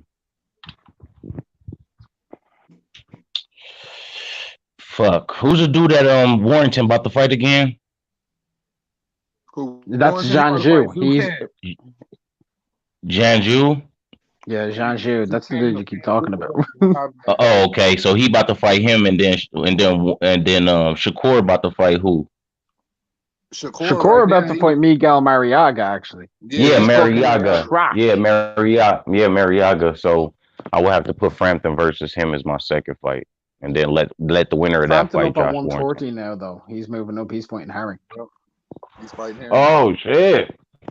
That's gonna be a good fight. 130 is so easy. I mean, 120, 126 so easy for me, bro, because I already know who I want in those fights. Of course, I would want Shakur Stevenson versus Gary Russell, and of course, I want Josh Warrington versus Leo Santa Cruz. Those are two fucking stylistic, perfect fucking. But Leo's not at 126 anymore. That's He's right. He's 130. So if that's the case, it would have to be Zucan versus Josh Warren. Keep the firefight the same. And then of course, Gary Russell versus Shakur Stevenson. Right. Yeah, that's good. 122 is juicy. You feel me? This is my juicy because I see a Nui moving up to 122 by next year, so it's gonna get juicy. My favorite little prospect champion fighter is at 122 right now. Yeah, man. Navarrete and Ray Vargas. Ray Vargas and Navarrete will have to sit, and then Luis Naveri and I would have to say Rigo get it on, and then MJ versus Daniel Roman for my rematch. Okay. Well, I know I'll go first on this one too. One. I got Navarrete versus Akhmadaliev. That's what I was going to say. Of course you were going to say it, bro. I got that shit. That shit's going to be fire. Then I got Luis Neri. I'd like to see him fight Danny Roman. And then Ray Vargas versus Brandon Figueroa. Oh, I forgot it. Didn't see Brandon Figueroa. Didn't he just lose or did a draw? Did he get a draw last fight or did he lose? Because I know he went through a war his last fight. Something like that, man. I don't really care. Yeah. I'm just picking anybody from the division. They're all great fights. Yeah, man. Yeah, I like him though. I like him. He's the better brother out of the Figueroa brothers, so I like him. Yeah, I'm definitely gonna pick. You know what I'm saying? My boy MJ. I'm gonna say MJ Ahmed. Just leave it at that. You know what I'm saying? Like he's just a dog in him. Of course, I was gonna pick what Mark picked. MJ versus Navarrete. And then, of course, you know what I mean? I was liking, I was on the fence because I was liking, Brandon Figueroa versus Ray Vargas. But then, Brandon Figueroa versus Louis Nery sounds so good to me. You know what I'm saying? Or Louis Nery versus Ray Barker sounds so good to me. So either or, man. Yeah, that's a fire division. I love that division right there. That's one of my that and 118 is my favorite division. So 118, you already know I have to have Nonito Donaire and Anui sit. Give me give me Nordine versus give me Nordine versus Rodriguez, Ricardo. Give me him. Give me them two fights because Ricardo, I think he still got it. He only lost to fucking Anui, so that wasn't. He got knocked out, but he's still a good fighter. And then the other fight, I will have to say, shit. Who else is right there? Oh yeah, give me Casamore versus. Give me Casamore versus Tete again. Fuck it. You feel me? Let me get let Tete get back. Let Tete see if that was just a fluke. Zolani Tete. I got. I'd actually like to. I'd like to see an all Filipino class showdown as my boy. I got Daenerys versus Casemiro as my boy. That's a good fight. So I'd like to see that shit. And then the other two fights I'd like to see, man. Now a new way. Now a new way versus. I'd like to see him versus Rigo, man, because he's at 118 now. He picked up that belt. Oh, okay. Then my third one, I'm just kind of slightly interested in it. It's gonna shock a few people, but I'd like to see Rashid Warren versus Takuma Inoue. That Rashid Warren, yeah, he bouncing back. He took a loss, but he bouncing back. I like him. I haven't seen him in a long time though. Like fight, I haven't seen none of his fights in a long time because they said he was supposed to be so promising, but then when he took an L, he kind of like backed off the scene a little bit. But he's still a good fighter. And Anui brother, he just I don't know, man. It's just he had a good fight. He had a good fight out last time against Ubali. Yeah, he lost, but he gave him a good fight. Yeah, he did. He stayed in the fight. He stayed in. That's a good division, man. I love that division. 115, I would have to say Estrada and Roman Gonzalez, and then the rematch, and then Tanaka and who's the other guy that you said that's gonna win? Luka. Yeah, them is my two fights right there, bro. Them is only two fights I want to see right there.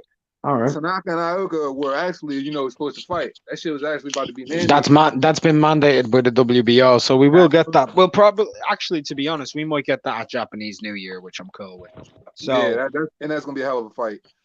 But I'll say this: I'm gonna throw three different type of fights, but like you can do whatever with this division, mix and match, do whatever the fuck you want.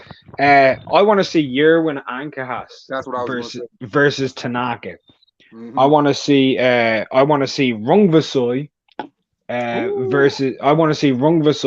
versus Ioka, and I want to see Estrada versus Chocolatito. There you go. Estrada versus Chocolatito is one of the best fights that we can make. I'm gonna go different. I wanted to see Andrew Maloney versus Rungvisai. Mm-hmm. Okay. Maloney, he all right. I just figure, after he lost his belt, man, just pace him back up in there. But yeah, man, Julio Cesar Martinez. Oh shit, my bad. Yeah, I would like to see Juan Francisco Estrada versus Herwin, and of course Kazuto Ioka versus Kosei Tanaka. I mean, there's so many fights I want to see at that fucking weight, though, man. Bro, like I can reel off fight after fight from there. Like, even Israel Gonzalez, he got robbed against Calliafoy. He beat the dog shit out of him. Putting him in there with any of those dogs is like good shit. He came off a win over Shawashida. So many guys in that division. Like even like Carlos Quadro is good too. He's declining. Too. He's declining. But like Carlos Quadras versus Calliafoy, that's a good fight. Yeah. Right. Yeah. I like Carlos. You feel me? I like Carlos. He got good speed. I like him. When I first seen him, where he was supposed to fight Roman Gonzalez. I wanted that fight so bad at that time, but Roman lost though. You feel me? So that fight kind of got fucked up. Our quarters versus Anui too. That would have been a good one at that time too, when Anui was first coming up. But that's a good division, man. I love the lower weight classes, man. That's my thing. They all scrap, man, and them freaking Japanese boys be going ham. Man, I was just, man, for real. I was so looking forward to Casemiro versus Anui, bro. That shit was gonna be a straight firefight. That fight and the Loma versus Tio and Tanaka versus Owuki. Yeah, Jamal them James is my three versus fights. Delorme. You know another one I wanted to see? Jamal James versus Delorme, man. Jamal James has been impressing the fuck out of me, man. Like I Jamal really James, yeah. I just seen a fight. They just replayed his last fight on FX1 last night. Not FS1, my bad. man, that Fox nigga, Sports he fight good they on the showed it. back foot. He like flicking the jab, but man, he ain't afraid to go inside and get dirty. He like doing that dirty work in the phone booth, bro. Like Slim Nice, and the only person he lost to was Yordani Zugas. Yeah, yeah. Delorme didn't no, I'm thinking of somebody else, that Terrence Crawford fight. I thought he fought Delorme. I thought Crawford fought Delorme, but it was somebody else. What's good, Boone? Jump on here. I just shot the link twice. Yeah, I ain't heard from Boone in a minute, bro. He been grinding at the job. I Man, yeah, see. he been hella grinding. He always hit me up on the super late night on East Coast time, bro. Like I'll be just getting up, seeing his messages. I'll be catching that man like 5 minutes after I wake up. I wake up at like 4 or 5 every morning. That man be up. He be up getting it, dog. I don't never sleep. I probably literally sleep like 3 hours, and then I'm up the rest of the time. I only do that because they say something like Albert Einstein never slept. He only slept just enough to, recharge his mind. He got back to it. And I just realized, I'm like, man, I got my whole eternity to sleep, man. So I barely sleep. I sleep just enough to get energy and I'm back on. So I'll be up all the time. Right. Yeah, I'll be taking them cat naps too. You feel me? And waking up. I'll be walking around in the morning time early as fuck, waiting for one of y'all niggas to post a live or something, or I'll hop on the game. But yeah, I'll be on that shit too.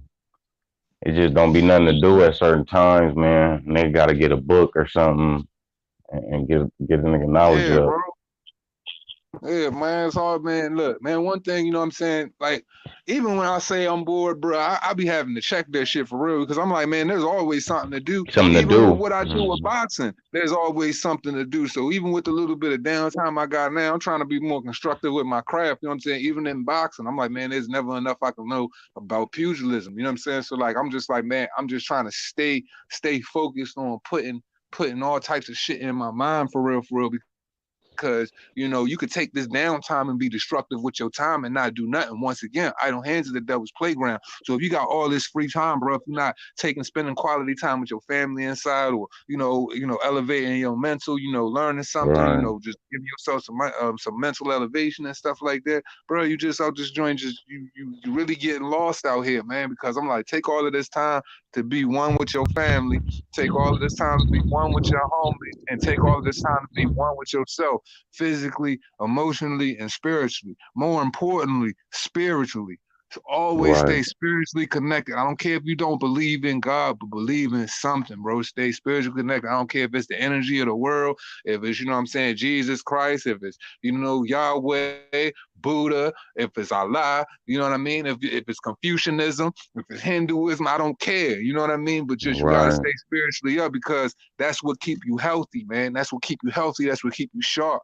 So just stay, you know what I'm saying? So just stay spiritually, you know what I'm saying, cognizant, you know what I mean? Right. Yeah, we in a cosmic alignment right now with everything going on and shit. So you definitely got to keep them negative energies from around you. I was just talking to my girl about that shit with the stones and shit. You feel what I'm saying? That they be that they say that block off the negative energy.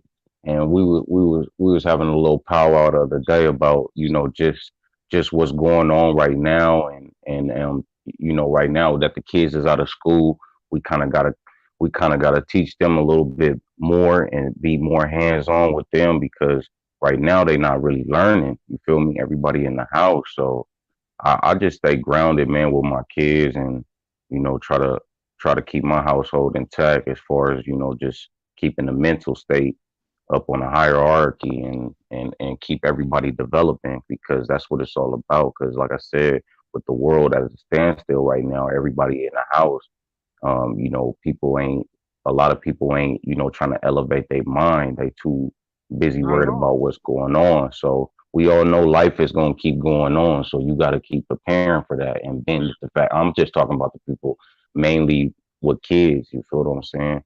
Because it's their world in the future. You feel what I'm saying? So we gotta elevate their mind.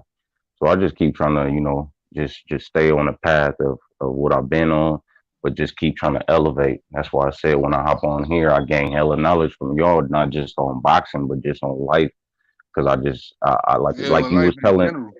like you were saying earlier, you keep good, positive people around you, and you will get a better outlook on life. So that's all I've been trying to do, P. You feel me? Yeah, bro, you got to have that positive, you know what I'm saying? You got to have that positive, elevated mentality, bro. Cause like, I look at life like, you know what I'm saying? You know what I mean? Everybody lives in a situation where it's kind of like, their hometown or whatever is almost like a crab bucket. You know what I mean? And there's a bunch of crabs in Right. that joint. And every time, you know how crabs in a bucket are, one tries to pull Mm-hmm. up to get out of the bucket, the other one pulls them down. And that's a lot of people's Mm-hmm. mentality because it's just an old cliche saying that misery enjoys company. And that's the truth. If you're doing something and your guy ain't doing something, man, he just want to talk negative and then he wants to, you know what I mean, engulf you in melancholy. Now, fuck all of that, man. You got people around you, man. Put them on something. And the thing is, everybody's not meant to be bosses. Everybody ain't meant Right. to be bosses. And there ain't nothing wrong with that. You got to play your people to their strengths. One person is meant to play quarterback, the other person got to play running back. But goddamn it, somebody got to block. You know what I mean? It Right. ain't the sexiest position in the world. It ain't the sexiest Right. position in the world, but shit, What, what somebody got to block. what they say? What they say? Everybody want is too many Chiefs and not enough Indians. I mean, you feel me? Absolutely. And see, and that's why I always been, whether it was in the streets or whether it was in the office, when it came to my homies, when you know what I'm saying, and the niggas really getting down, I knew what my homies' strengths was, and I played them to it, and everybody ate like that. And as long as everybody stayed focused and wasn't on no bitch shit with no jealousy or nothing like that, and everybody played their part, we all ate, we all moved as a unit, everybody was strong. But when you only got one person that's strong around you and everybody else weak, yeah, they gonna clip you real quick. They don't want to see you fly. That's why everybody got to be strong. That's why just like these chats right here, when I talk life and I give game, man, I ain't giving a fuck about the rest of the world, but I'm giving a fuck about the world that's in this chat right now. You know what I'm saying? So that shit Right. pertains to y'all. You know what I mean? Like if niggas catch it and they run with it, cool. Go Emmitt Smith. If you don't, hey, if you want to fumble that joint, you can be Adrian Peterson. I ain't tripping. You know what I mean? But Right. Right. at the end But of the but day, you you can pick gave up what game, I'm putting bro. down, or you ain't got to pick it up at all. Exactly. The whole aspect of that is that you gave game, nigga. So you can take it. We niggas get free game on here all the time. It just matters if you take heed to it. You feel me? But what's up with the Exactly. boom? Boom. Man, nothing much, man. I'm just chilling, bro. I'm just What's up chilling, with the Brody. I just general? wanted to The slide on. general came out the cave today. The Man, general I've came out. been, bro. I've been with my kids, bro. I I've been with know. my I know. I'm kids and just fucking with you, what? bro. I know you been grinding.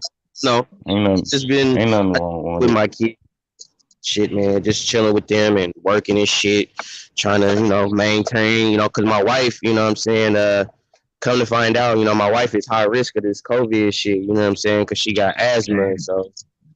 Oh It's wow. been ugly, bro, for me. That's why I haven't really been, going public talking about it because, I don't feel like dealing with the, hope my wife die and all that bullshit. You know what I mean? You know how people they be kind of harsh on here. But yeah, I've Right. been kind of making sure my wife is straight, keeping her cool and making sure she don't get sick real bad because y'all know I got them babies and shit. You know what I'm saying? So Yeah. everything been That's right. smooth, man. Everything been smooth. That's what's That's up, right, man. bro. You You doing handling your responsibilities, bro. exactly. You I'm doing loving to everything hear you're that. supposed to do. You know, I made my video on Wilder because of two hands. I blame you. It's your fault. Now I'm finna start getting Hey, on no, Wilder. hey, but look though, that shit inspired you to make the motherfucking video, right? And then the video was straight fire though. That joint was straight real talk. Like everything you said on that joint was smack real talk, dog. Like, Like, wait a minute. And then I watched the whole Eddie Hearn 1 hour video about him talking about Wilder, the whole contract thing. Bro, Wilder never wanted to fight Anthony Joshua, man. If you look at that whole, and luckily I had the time to watch it, but if you got an hour of a day to watch that, bro, watch that shit. It's every interview where they tried to talk to him about the making the deal with the Wilder Joshua fight, and Eddie Hearn, bro, did everything he was supposed to do to make that fight happen. Everything. I watched that joint. Then I took it. Yeah, I took it, downloaded, and chopped it up. I put some of it in the I put some of it in the video. Yeah, I saw that part. I saw one of the parts. That's what made me even look at it in the first place. I was like, was that the one that two ass did? And I just watched it just to see if it was. And I saw the clip that you took from that. I was like, yeah, I think that was the video that you took the clip from. Yeah, that joint like an hour long, right? Yep, like an hour and 5 minutes. Yeah, that's the joint. Yeah, but I watched that whole thing. It was like, bruh. And Eddie was so straight. He was like, bruh, if you can believe what you want to believe. You know, you don't have to take my word for it. Just, you know, the truth will come out eventually. And I feel like if a person is willing to say, you don't have to believe me, go with what you want to go with, because the truth will come out sooner or later, that don't sound like a liar to me. That don't sound like somebody who really is feeding you some bullshit. Not at all. My thing is this, bro. You always go with the person that's got the receipts, man. You always go with the person that's got the receipts, the person that ain't doing the in the conversation, the one that lets it just flow out their mouth, the one that's looking you directly with eye contact and it's solid, bro. Like, you never go with the guy that's stuttering, the guy that's saying, just giving you some made up, fluffed excuse talking about, we try to do everything we try to do. I offered them $50 million. Okay, you saying you offered them $50 million. Well, guess what? They offered you $120 million. Mm-hmm. So, and not only that, you said the $50 million deal over the internet. Then they actually come to find out that actually said, okay, that's cool. Send us a contract.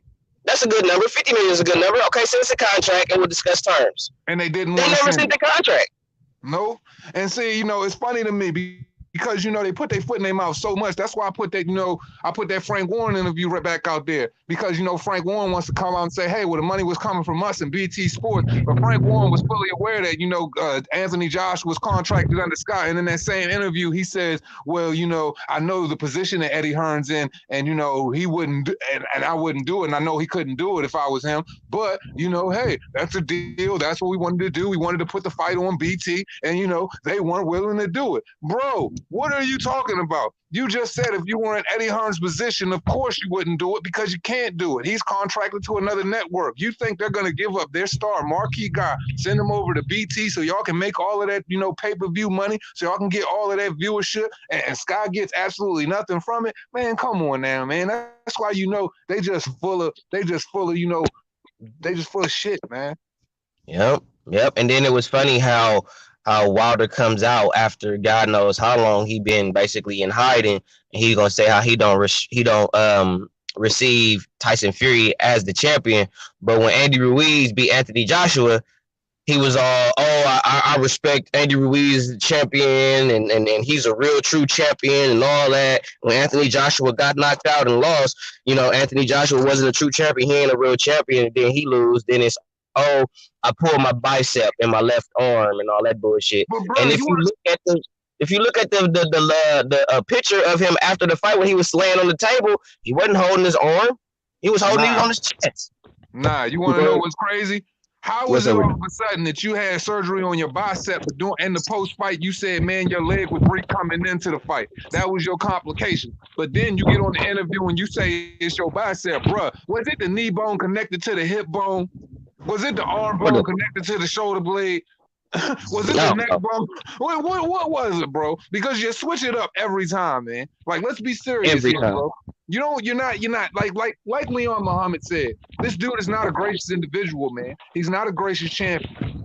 You know, he decided you know, you could have just took your loss and said, hey, I got beat by the better man tonight. You know, I'm glad everybody came out, but best believe I'm going to hit the lab. I'm going to work hard. I'm going to come back and I'm going to get that title. But nah, you said you felt like a zombie. You're talking in the interview, acting like, you know, you were drugged before you got out there. You just aren't accepting it. So you want to know what that tells me? This man lives in a world of delusion, bro. Just take the cape off, fam.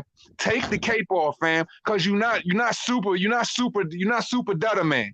You're not super data man, fam. Like, look, dude, you're not that bad boy that you thought you was, man. Bring it down a little bit. Bring it down a little bit, bro. You've been normalized. You're pedestrian. You know, you regular. You regular, fam.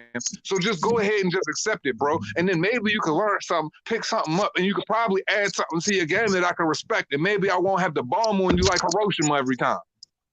Right. And I don't see. Well, I mean, the only reason why Floyd Mayweather thinking about training him or talking about training him is because, for one, he ain't a threat to his 50-0 record no more. Because I feel like this. I mean, if he's Al Heyman's guy and that's the person that they putting all their energy into, why wouldn't you, teach him something? You Floyd Mayweather, and evidently he wants your approval because he always tripping on you not having your approval. Every time I look up, you out there while the tripping because Floyd didn't give him the torch. He didn't pass me the torch.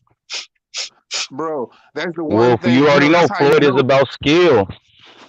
Floyd is about skill, and he don't got skill, so that's something that he missing. But I always felt like Floyd was on the side of AJ just by how they had a little get together out here where they was doing a bunch of motherfucking signings and pictures and shit together, and I seen him in the gym where Mayweather was showing him a jab and shit. So Mayweather is about skill, and the fact that he not seeing that in Deontay Wilder is probably one of the reasons why he wanna offer his help in the fight. Because I can tell you right now, it's gonna be two surprising people that he named that he was talking about in that interview that he hired to help him in this next venture.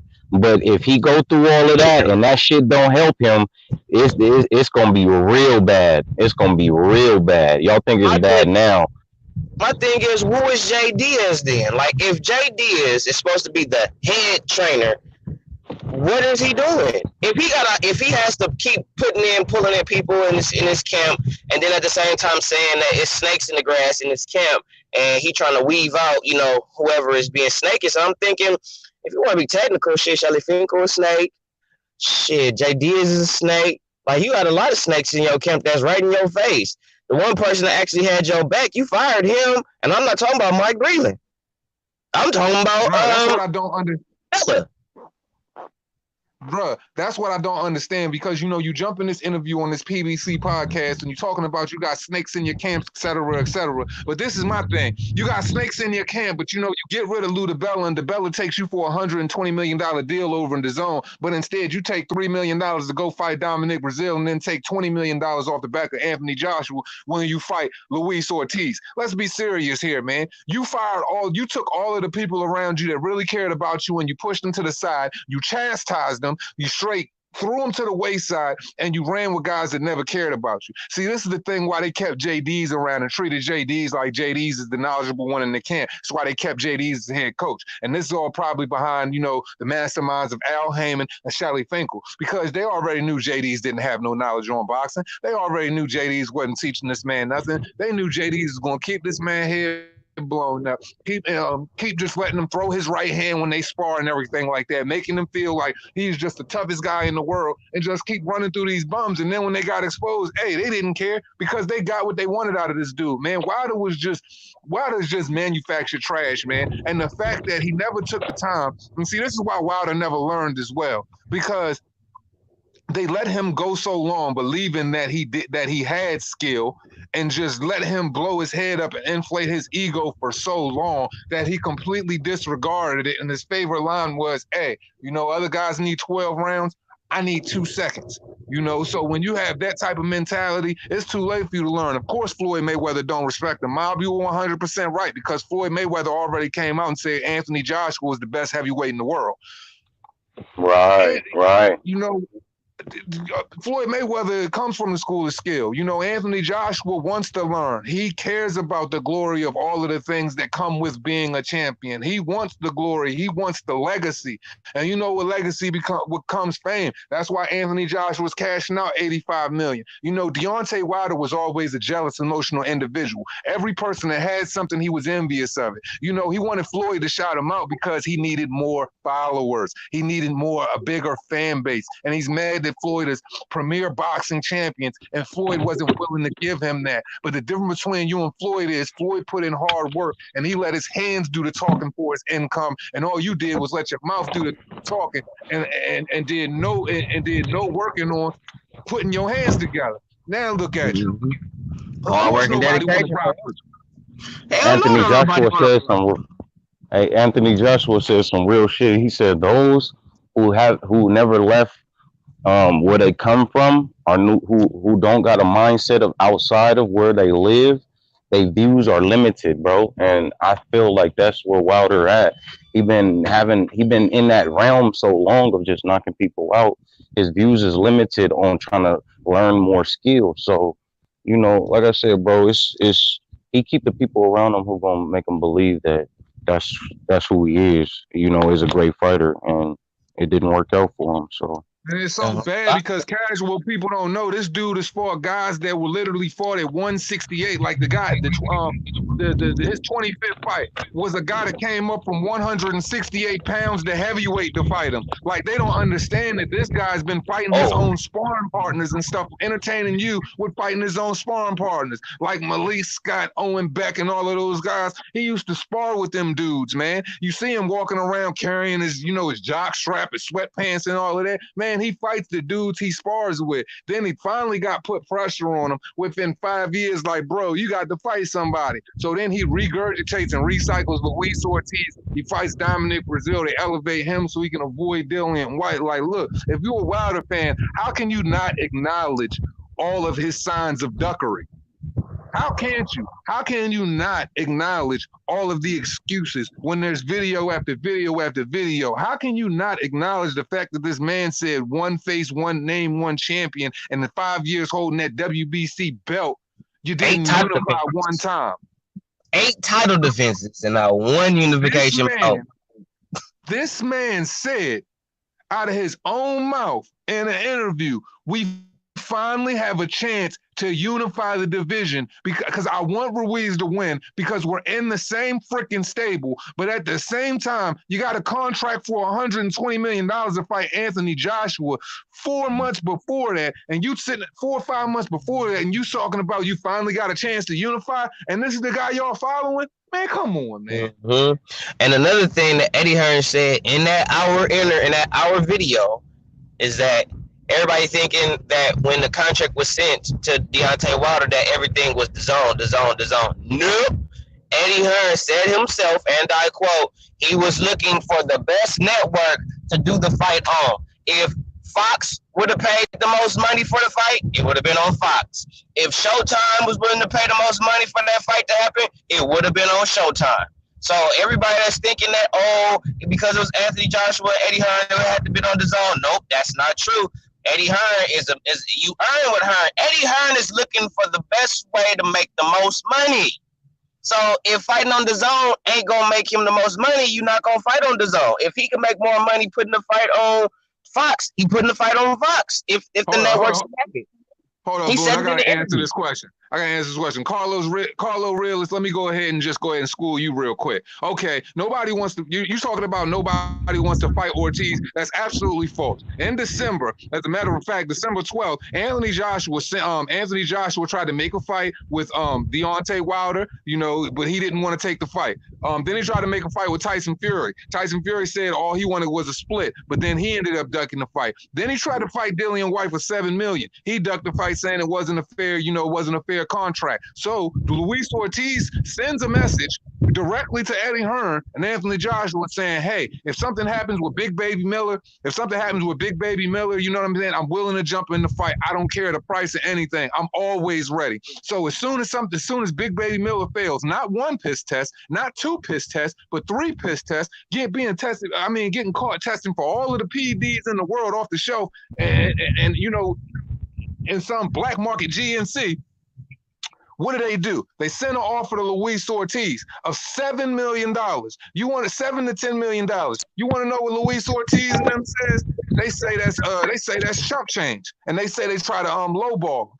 But how is that chump change? And they try to lowball you when your highest payday was fighting Deontay Wilder, and Deontay Wilder only got paid $1.2 million, and Luis Ortiz got paid $700 to $750K. But you won't take a fight with Anthony Joshua, and you say $7 million is chump change. Nobody is ducking Luis Ortiz. It is the known fact that on Joe Rogan, when Yoel Romero was on there, because they trained with each other as in the amateurs, that him and Luis Ortiz are the same age.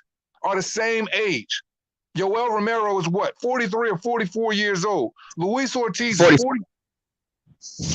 He's like 43, 44 years old with high blood pressure. Nobody is ducking this dude. You know, it all goes back to Deontay Wilder being a manufactured champion. You know, they try to say this guy's a tough, slick southpaw that nobody wants to fight, that's a boogeyman, et cetera, et cetera. That is false. They try to use that image for Deontay Wilder and the rest of the world, saying they don't want to fight him. Same thing with Andy Ruiz, why they saying Andy Ruiz needs a tune-up for Luis Ortiz. No, Andy Ruiz doesn't need a tune-up for old-ass Luis Ortiz.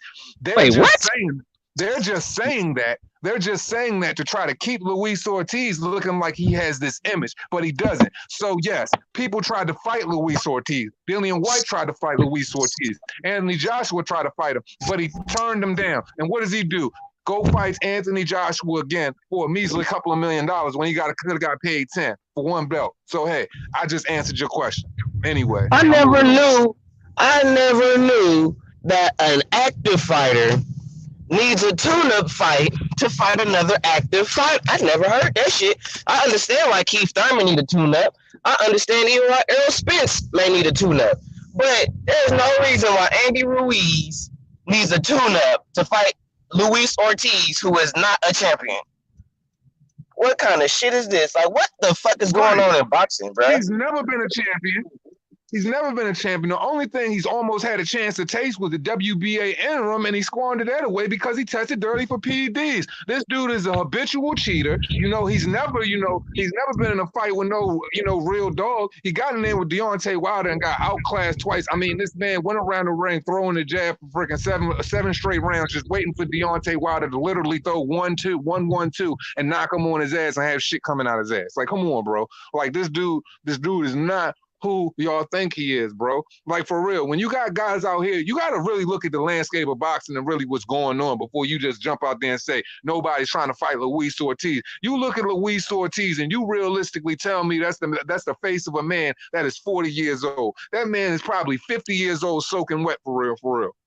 They gave him the little dyed high top and all of that stuff to try to make him look young for Deontay Wilder, bro. Like, it got to a point where it was like Deontay Wilder had to choose the lesser of the two evils.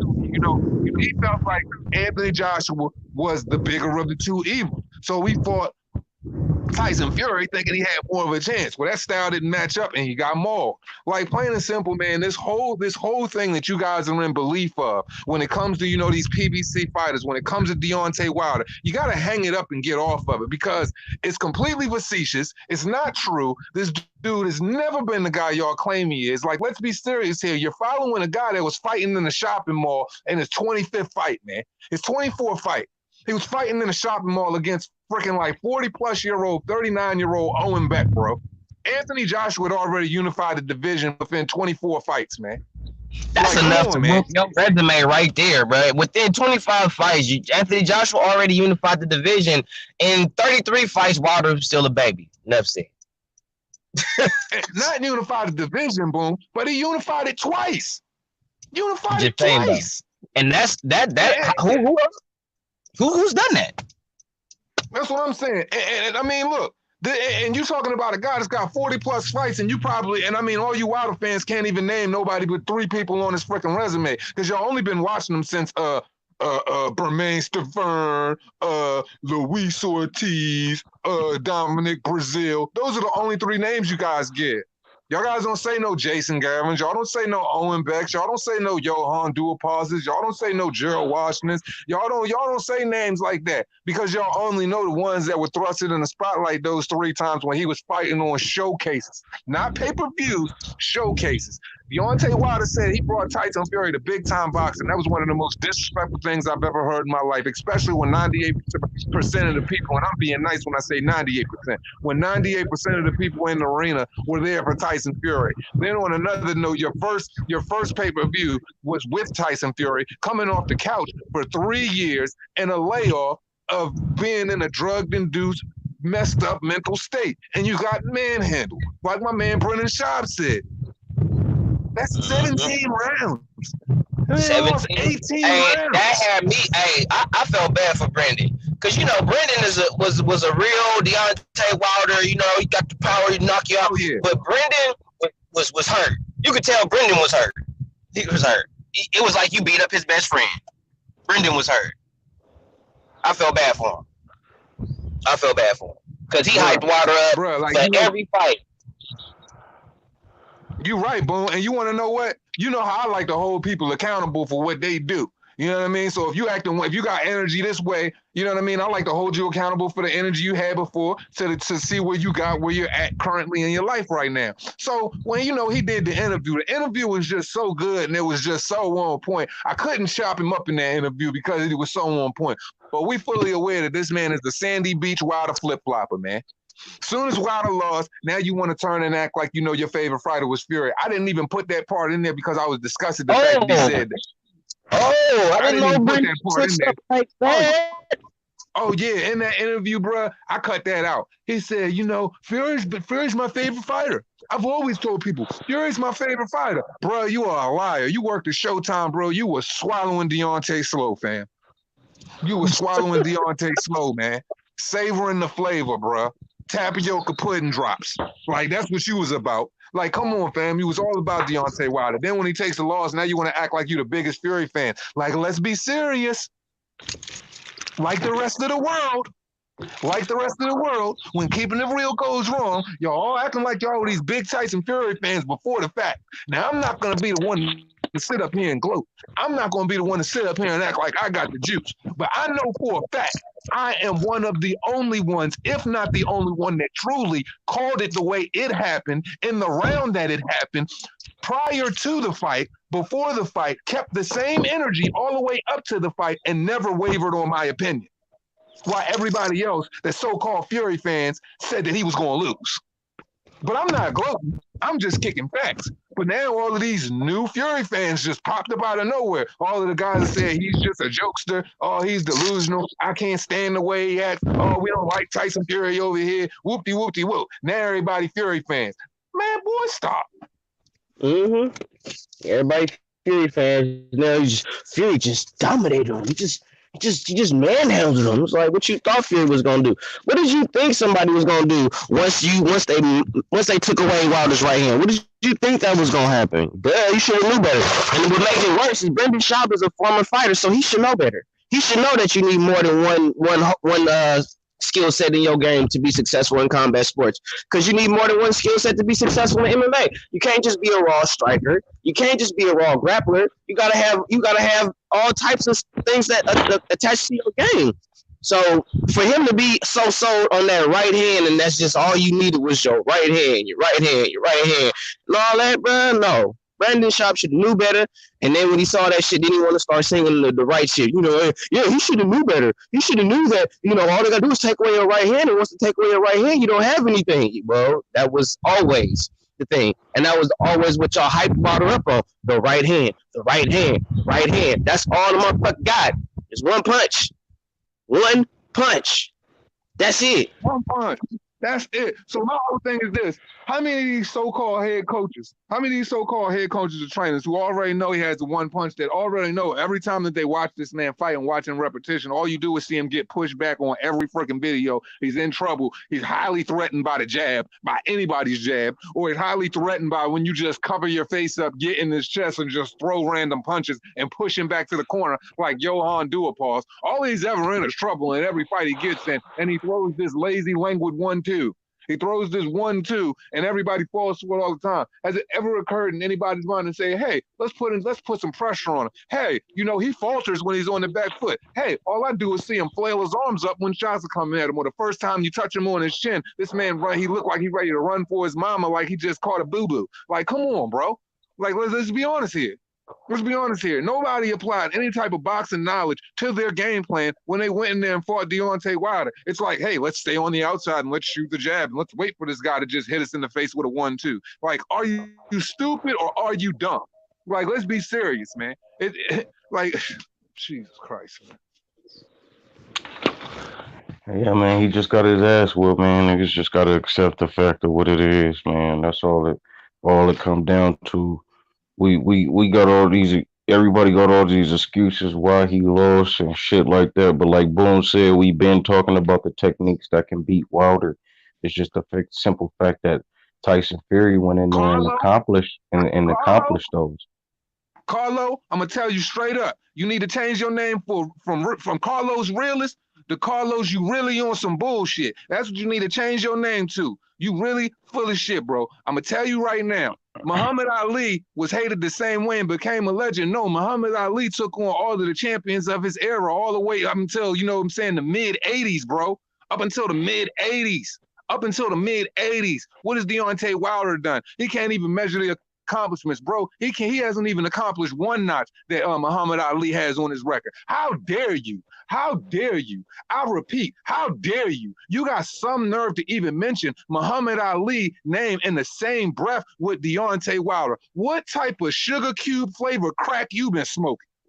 I repeat, bro, Deontay Wilder ain't put in 5% of what Muhammad Ali did, and Muhammad Ali was not hated, homie. Muhammad Ali was loved around the world, bro. I guarantee you, if it was Muhammad Ali in his prime fighting Tyson Fury, I promise you would have heard a lot of Ali.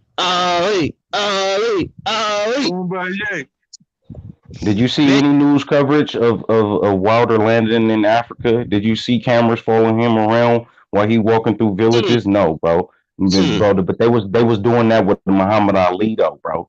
So you need to go back and do your history, bro. You feel me? You just throwing out names and you ain't never seen a motherfucker fight, or you wasn't even around in that era, homie. Exactly. So, it's dudes like this that like to talk and hear themselves because you know what I'm saying. They're so enamored with till this day. They're so enamored with this right hand. You know what I mean?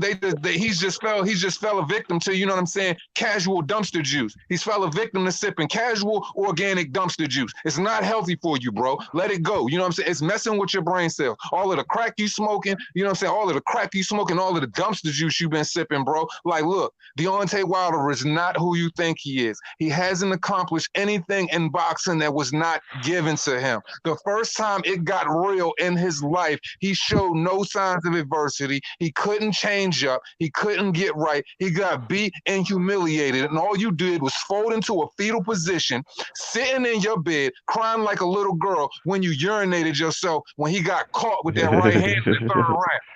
Like, let's be serious here. That whole night, Wilder fought from the first round when he ran up to him. Carlo, you ran in the back room, you grabbed your Depends, you put them on, and you grabbed a tampon, and you hope for the best. The menstrual cycle got real. Let's be serious here.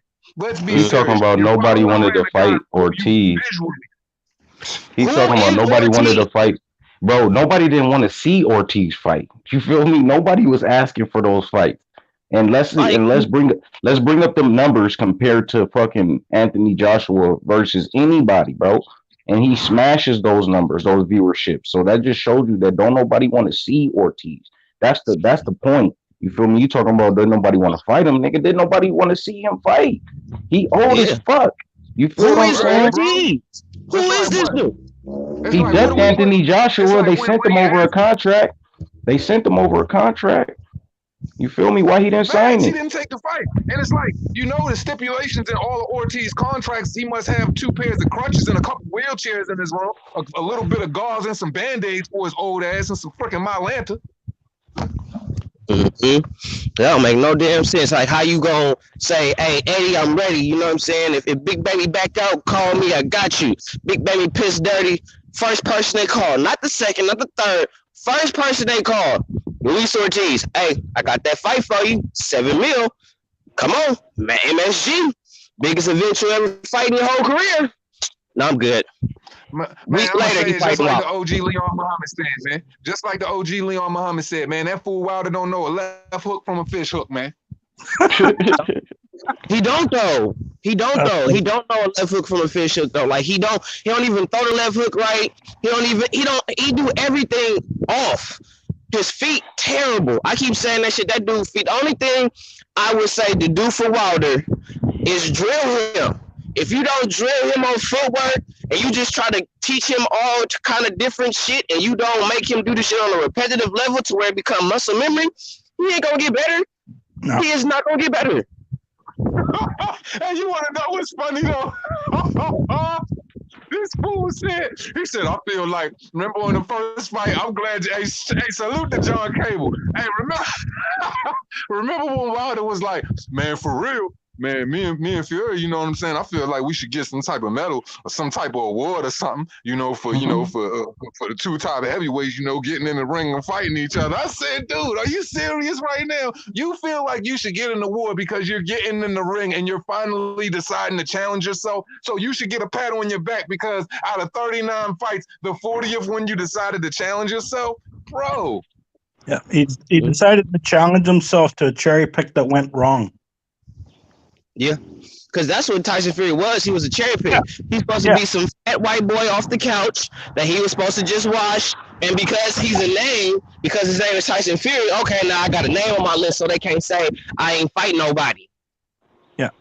And also, too, Tyson Fury also beat 2 world champions, 2 long remaining world champions away from home. Away from the UK. He beat Crisco in Germany. And he beat Deontay Wilder in America. What? If he didn't get screwed in the first fight. If you want to talk about somebody who got screwed, he was screwed by the judges in the first fight, like Lennox Lewis against Evander Holyfield. And that was another thing Brendan Schaub said that was phony. After the first Wilder Fury fight, Brendan was still sucking Wilder. It was still sucking Wilder. And then in the video that Two Hands that did, he shows that Brendan Schaub is basically now all of a sudden, since he got whooped, now he pro Fury. But before, when he fought Fury the first time, he wasn't saying Fury lost. But then when he said it in this video, he gonna say, I think he lost the first fight and want to be all pro Fury. That don't make no sense. It's funny how people switch up like that. 1 minute, you didn't say that he lost the first fight. Now you say he lost the first fight. A lot more people are coming out and saying he lost the first fight because he lost his second fight. Yeah. And a lot of people that saying he won the first fight, that Wilder lost the first fight, are some of the same people that saying he won the first fight. Yeah. They didn't even mention go get to the second fight. And that was from the first fight. So yeah, you got it's ridiculous. It's absolutely ridiculous because when you look at everything, it's all of these pundits, that work for Showtime, that work for Fox, just like Brendan Schaub, he worked for Showtime, and all of these guys or whatever, they kept their foot in their mouths. They wouldn't say anything, knowing that Wilder lost the first fight, and they ran with, entertaining his BS that whole time. And then as soon as he loses, all of them flip the script and they're like, oh, he got demolished. Oh, he got beat up. But all of you guys were the same freaking fanboy warriors that were running behind him that were saying he was the best thing since Christ. Come on now. Hey, do you know why they did that? Because long term, that's the story. Absolutely. Long term, they saw the long term view in it. That's the story. He got whooped. And eventually I think they knew he would get whooped. And that was the long term story. And it doesn't matter if it's Tyson Fury or someone else, eventually somebody's gonna whoop him. Because his footwork is trash. We all know about that there. He crisscrosses his hands. His head's up high. His legs are way too far apart. He has no freaking movement at all. He has no head movement. He's easy to hit. I could go on all day with fundamentals that he does fucking wrong. He is not a great fighter. I think he's got a good chin and he's got a good right hand. That's the extent of his boxing.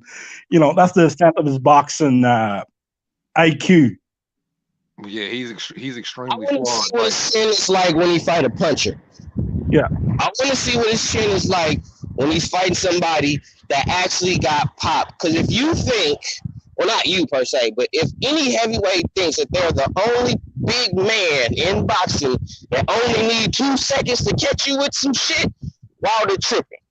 Yeah. We all know the heavyweight division is one punch away. We already know one punch can change the whole outcome of a fight. That shit didn't happen because of Wilder. People were saying that shit way before Wilder in the heavyweight division. One punch can change the whole fight. So when Wilder say they need 12 rounds, only need 2 seconds, bro, you in the heavyweight division. Yeah. You in the heavyweight division. One punch is for everybody. How many times did he say? Sorry. Go ahead. How many times did he say, I don't need skills, I have power? And then he wondered why Floyd Mayweather rejected him. But it doesn't fucking work for him. He fought long and he got exposed. It don't work, because what you gonna do when the power don't work? What you gonna do when the power fail you? What are you going to do when somebody nullifies that right hand, which Tyson Fury does? It's just like I said in the videos way before the fight, and and I threw up the definition saying that he was a one-trick pony the whole time. I said this guy's a one-trick pony. I said after the left hand fails, I said what are you going to do because you have no boxing ability. There is no plan B you can go to. There is no plan C. So once that fall apart, what are you going to be? Simply a fish out of water. Exactly what he was in the ring. When he caught that first knockdown, all of the haters try to say it was a slip, but go back and watch him in the final round against Avengers Romanov when he caught him and knocked him down. He fell the same way. That's when you get caught in the side of your ear like that, that's what happens. You know what I mean? That foot comes from underneath of you and you fall flat on your face. That was a straight up knockdown. So if Fury can hit you like that and bust all type of Kool-Aid up out your ear, what do you think will happen when Dillian White or Anthony Joshua hit you? I saw a video too recently. I forget the name of the fighter. I think it was a Russian guy. Him getting mauled in the amateurs. Yeah, that was the fight I'm talking about. The Avengers Romanov fight. Yeah, the Romanov hit him with that same shot, knocked him down the same exact way. So so all of those people that's all, saying, oh, that first wasn't a knockdown, he slipped. No, he got knocked on his tail by Fury's right hand. You can see. And that's exactly what he went to Crunk to learn. He's, you go to Crunk to learn the lead left hand, the right 1-2. You know what I mean? Sitting on your punches and hitting really strong. And that's exactly what he did. He threw out that lead left hand, caught him with that right. Good night. Don't forget what's wrong with your boy Carlo, bro? What's wrong with your boy Carlo in the chat, bro? He's strong. Don't forget too, it's not Tyson Fury's first time in the Crunk gym. Right. He went there when he was 20 or 21, I believe. Yeah, and I believe Emmanuel Stewart said this guy will be world heavyweight champion someday. That's 100%. I remember hearing that in an interview about 7-8 years ago, maybe about 10 years ago. That's exactly what he said. He was talking about Robert Helenius, and he was talking about Robert Helenius, another fighter, and he was talking about Tyson Fury. And he said out of all three of those guys, he said Fury would be the one that would be champion. Yeah, because he said his mental, absolutely. And his boxing fundamentals was better than anybody else. You just watched a thing. It was about 10 years ago, but it was recently reposted. An interview. History of heavyweights with Emmanuel Stewart. It was like a phone documentary. I think I know exactly what you're talking about. No, he goes back and he talks about the history of the heavyweight division. It was a very good doc. It's just like him on a phone call. But they keep mentioning fighters throughout history, and he would rate them and how they would do today, and how fighters do today in that era. And this was back in 2010. Carlo, you keep talking in the chat. Do you want the leak? Because you can get the smoke. I'm gonna say it's just like my man New said. If you want the leak, you can get the smoke. If you want the link, you're talking. Here's the link. You can get the smoke. All these damn chat warriors want to chat. You want to keep chatting and leaving these little cute little freaking uninformative comments, come up here and get chastised. I will beat you up verbally and leave you butt naked in the street. I believe Hey, it. in their right, streets. right now he might be El Jefe because we know El Jefe got about 15 different accounts, so he might be El Jefe. Shit, Yeah. That's some childish shit, boy. If you need 15 different damn accounts, man, he that's already I said get that. He like, was like, "Man, I had to change up my account again." You feel me? I was trolling him. Like, dude, why would you come on here saying that? This, mm-hmm. these clowns, they come in here and they come in this comment section, man, and they don't even have any education on the sport that they're talking about, and then they just sit up here and they want to troll through the chat, and they want to troll with these freaking these stupid ass comments that hold no water, and they just want to keep on going and going. Well, guess what? We can do it all the way live. I got a That's chair for you right here. You can pull right up to the table and get smacked. Hey, two hands. That's why I did that little game today because I wanted to show these cats that we mess with all boxing, bro. You feel what I'm saying? They would have chimed out after we got out of heavyweight. Maybe jumped back in when we got to welterweight. They Maybe would have jump back folded. in. Yeah, they would have folded. So that's the reason why I did that little exercise this morning, just to let y'all know that we real boxing fans. We don't focus on, you feel what I'm saying, just one or two weight classes. There's 17 divisions in boxing, and we rock with them all. So, you feel me? He keep pushing on Wilder. That just let me know how much stock he got in Wilder, and he don't really watch all boxing. Because you talking about nobody wanted to fight Ortiz, bro. I can name you about 5 other fighters outside of Fury and AJ that would sleep Ortiz. So let's calm it down on that. Oscar Absolutely. Rivas. Absolutely. And that's the thing. Oscar Rivas has been a highly avoided boogeyman all of 2018 and 2019. Nobody wanted to fight the Cuban fighter with the slick defense, with the sharp left hand, and nobody wanted to fight him. But see, at the end of the day, man, look, just like you just said, Mob, you know what I'm saying? We know all the boxing. And half of the time, we don't talk smaller divisions because a lot of people, all they want to hear is, they want to hear 200 plus, or they want to hear, 147 to 160 talk because those are the sexier, more casual divisions, and of course I'm gonna entertain it, but at the end of the day, you know what I'm saying, boxing is bigger than just 3 weight classes. Yeah. Right. Facts. That's why I love when Mark come on here because he break that knowledge down and he give you them fights that you don't bring up. You feel what I'm saying? That people don't bring up. But that's what I just wanted to show a little diversity by doing that little exercise. But I Hell, appreciate you letting me. 135 is looking a little nice right now. 135 looking nice. I don't think Gary Russell should move up to 35. I think he should move up to 30 and let that be that. Because I don't get me wrong, I saw the video with him weighing 143 pounds and all that. But 135 from 126 to 135, that's a jump. And I've never known Gary Russell Jr. to be a powerhouse of a fighter.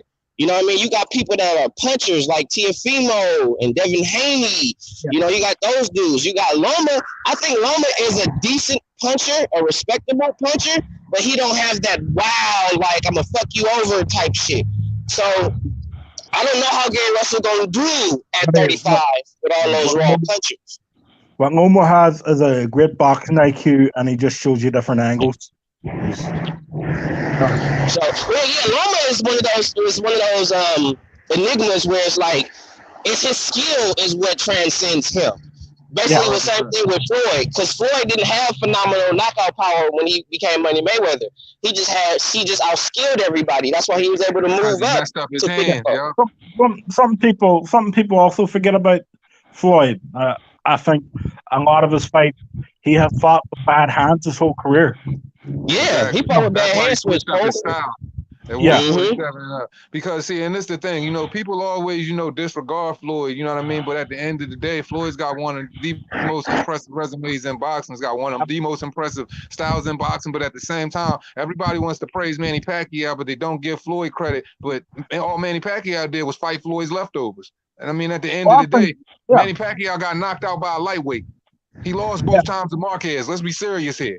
Yeah, he did lose. So how we gonna sit up here and act like Manny Pacquiao better than Floyd Mayweather? I think he lost the third fight, and he definitely lost the fourth fight. Hey, two hands. But to Floyd's knowledge, what did he say? I'm just basing off of what Floyd said. Floyd said when Teofimo beat Pedraza, he said, "Well, look at Tank beat him better than Tank beat him." Stopped him way more earlier than Lomachenko stopped Pedraza. So Tank must be better. So basing it off of his logic, if you go back, shit, Pacquiao beat everybody who Mayweather beat way worse. So just Right. it's That just triangle something. theory shit is whack. It Yeah, just based off of what Floyd said. I'm just I agree with you, but I'm just basing off of what Floyd said. yeah, but Yeah, that's also down that's also down to Floyd's hands. I think really he could get the power in the shots he really wanted to get. If you want to be technical, I would say that. Well, I don't want to say that Tank is more talented, like he got He's more power. more gifted naturally than Loma, because I don't know Loma's natural gifts. I just know Loma started off as a soccer player. That's why he's able to move the way he's able to move, because he got good feet from playing soccer as a young. He had to do dance. He had to do dance for 4 years. Yeah, Right. Lomo's a smaller version of Roy Jones Jr. You know, See, this is so what I think about Lomachenko. I fully believe that Lomachenko took advantage of all of his intangibles and all of his abilities from young. Yeah. And the difference between just having natural ability, he was a student of the game earlier as a child, where he was more mature than most other kids that are boxers, and he took in all the knowledge, retained it, and he constantly worked on getting better. That 397 fights in the amateurs, all that's going to do is focus on technical boxing, focus on your defense, focus on your footwork, putting together beautiful jabs and putting together your combinations the correct way. So when you take that up to the professional, when you take that up to the pros, man, you just got one sound, technically efficient, threatening fighter. Yeah, like 390 odd fights, like that is a lot of work for any amateur boxer. 397 and 1 with 2 gold medals, man. That's high. That's high technical ability. His father paid high attention to detail, and they literally came in the pros when they felt as though they were ready. And when they came into the pros, he had to fight one fight. He had to fight one fight first just so he can get a championship fight in the second fight, so they could say that he was ranked. And then for you to go into a championship fight into your second fight, and then really, you won the fight, but it was just dirty and you just weren't ready for that. And then for you to continue to fight champions after that, that's the same thing Floyd Mayweather did. Because if I believe, correct me if I'm wrong, Floyd Mayweather is the only individual to fight 19 active championship bouts back to back to back and win them shits. So go moving in the same way. And if you look at how Lomachenko fights and look at the way Floyd Mayweather fights, Lomachenko is using his same technical advantages. Like, I'm the smaller guy. I'm tapped out at 135. My technical ability is carrying me through. When Floyd went up, in them 140s, his technical ability had to carry him through. When he fought 54, that was all skill. Plus Floyd during the 1994 Olympics. Hey, Boone, you got some wind. It's like Floyd Mayweather, and guess what? Floyd Mayweather didn't fight niggas in no catch weights either.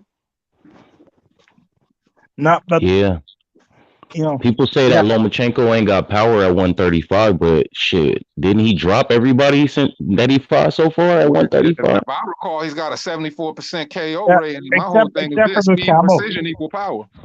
Luke Campbell did 12 rounds one. Sorry, didn't he? I think so. Yeah, Luke did 12 rounds with him. Yeah. No. I'm just saying he dropped them. I'm just saying he dropped everybody that he fought. I'm not saying that he knocked them out, but he at least dropped them.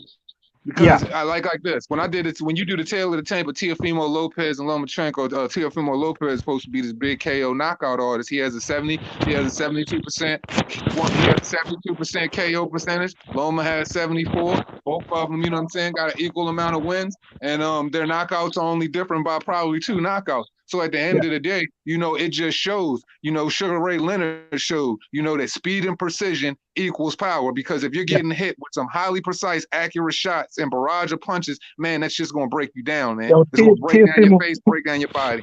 Yeah, Teofimo Lopez too have the shoulder roll defense. How would that do against Lomo, do you think? Man, you better get off there. You better stop holding that damn phone. It won't work.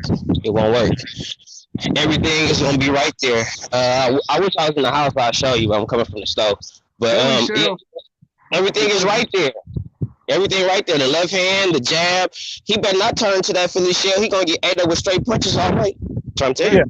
Because the Philly shell. The Philly shell is only effective if you can let the shots roll off your shoulders and roll off your arms, and your arms take the punishment in your shoulder, and the shots roll off the shoulder. If you're not going to be highly effective with that all night, then you're just going to get your head beat in. And my whole thing is this: all Philly shell fighters, most of them grew up in Philly gyms, fighting in the Philly shells since they were young. You know what I'm saying? Like Floyd Mayweather, he grew up in that style. Like these dudes is trying to do that stuff late, like Anthony Yarde. You see what happens? Yeah. No, that's it's a great style. Somebody standing in front of you. Well, y'all, that's all he do. When somebody's moving, Lomo show different angles. Loma does show different angles. Ant don't show angles. Ant literally just stands in front of you with the shoulder roll Philly shell defense. That shit don't work. It don't work, especially against a dude with a jab like Kovalev. Yeah, you want to know why Ant kept pushing that? Because, he spent all his time over in Las Vegas beating up all of their best guys in sparring using that shoulder roll and his power and his balance. So he just carried it through in his professional career. But the thing about fighting Lomachenko, man, you got to be ready for 3 points of defense because he's going to be at you with 3. He's going to be at you with 3 points all night, and he's going to be shifting those positions in awkward ways all evening. So you're going to have to meet him where he's at, bro, and it's not going to be an easy thing. So all I can say is watch tape on top of tape. Fight guys that are way lighter than you, fight guys that are way smaller than you, and guys that are highly efficient with their footwork, because don't let that man get you dizzy. Also work on your footwork, because your positioning all night better be right in point to catch him. Yeah, because Loma when I saw this when he fought Regan Diao. I never noticed it before, but he was looking for that angle. Like Regan Diao was so scared to get caught with that angle. All he did was stand there. Every time Loma pretty much turned him, that's how Rigondeaux fights. I know he always fights scared. Yeah, but he really was really nervous when he was fighting Loma. I'm thinking he was going to go in there and he was just going to start catching him with them single shots, them single left hand shots, sharp crisp shots. And he was gunshot. He was very gunshot in that fight. I remember watching that. I think it was the fact that he had to come up in weight. He had to come up in weight, bro. And when he felt Lomachenko punch, that was it. That's it. But I think every time I ever fought somebody bigger than me, I wanted to hit them more. Mm-hmm. Every time I felt somebody was stronger than me, it made me want to just let my hands go. Show them that they're not. Show them they're in a freaking fight. Absolutely, because the thing that you're supposed to do with a pressure fighter that's going to keep pressing you is you got to double up on the combinations. You got to let them fly. Like you just can't sit out there and just throw 1, 1, 2. I mean, you got to pepper them joints. I'm talking about 1, 2, 3, 1, 2, 3, 4, 5. Yeah. Keep switching them joints up. Go from the body to the head. You got to put him in a position of where your shots got some FU on the end of them joints, and it's making him back you up off of them. Because if they don't got no fuck you on the end up off of them, he's just going to keep pressuring you. So you better double up on those barrages of combinations. Yeah. It used to be like about fighting somebody bigger and stronger than me. I just wanted I wanted to put the pressure back on them. I wanted to say, no. This ain't you may beat me, but this ain't going to be an easy fight. Mm-hmm. Yeah, I think the Teofimo Loma fight is going to be a battle of the feet and feints.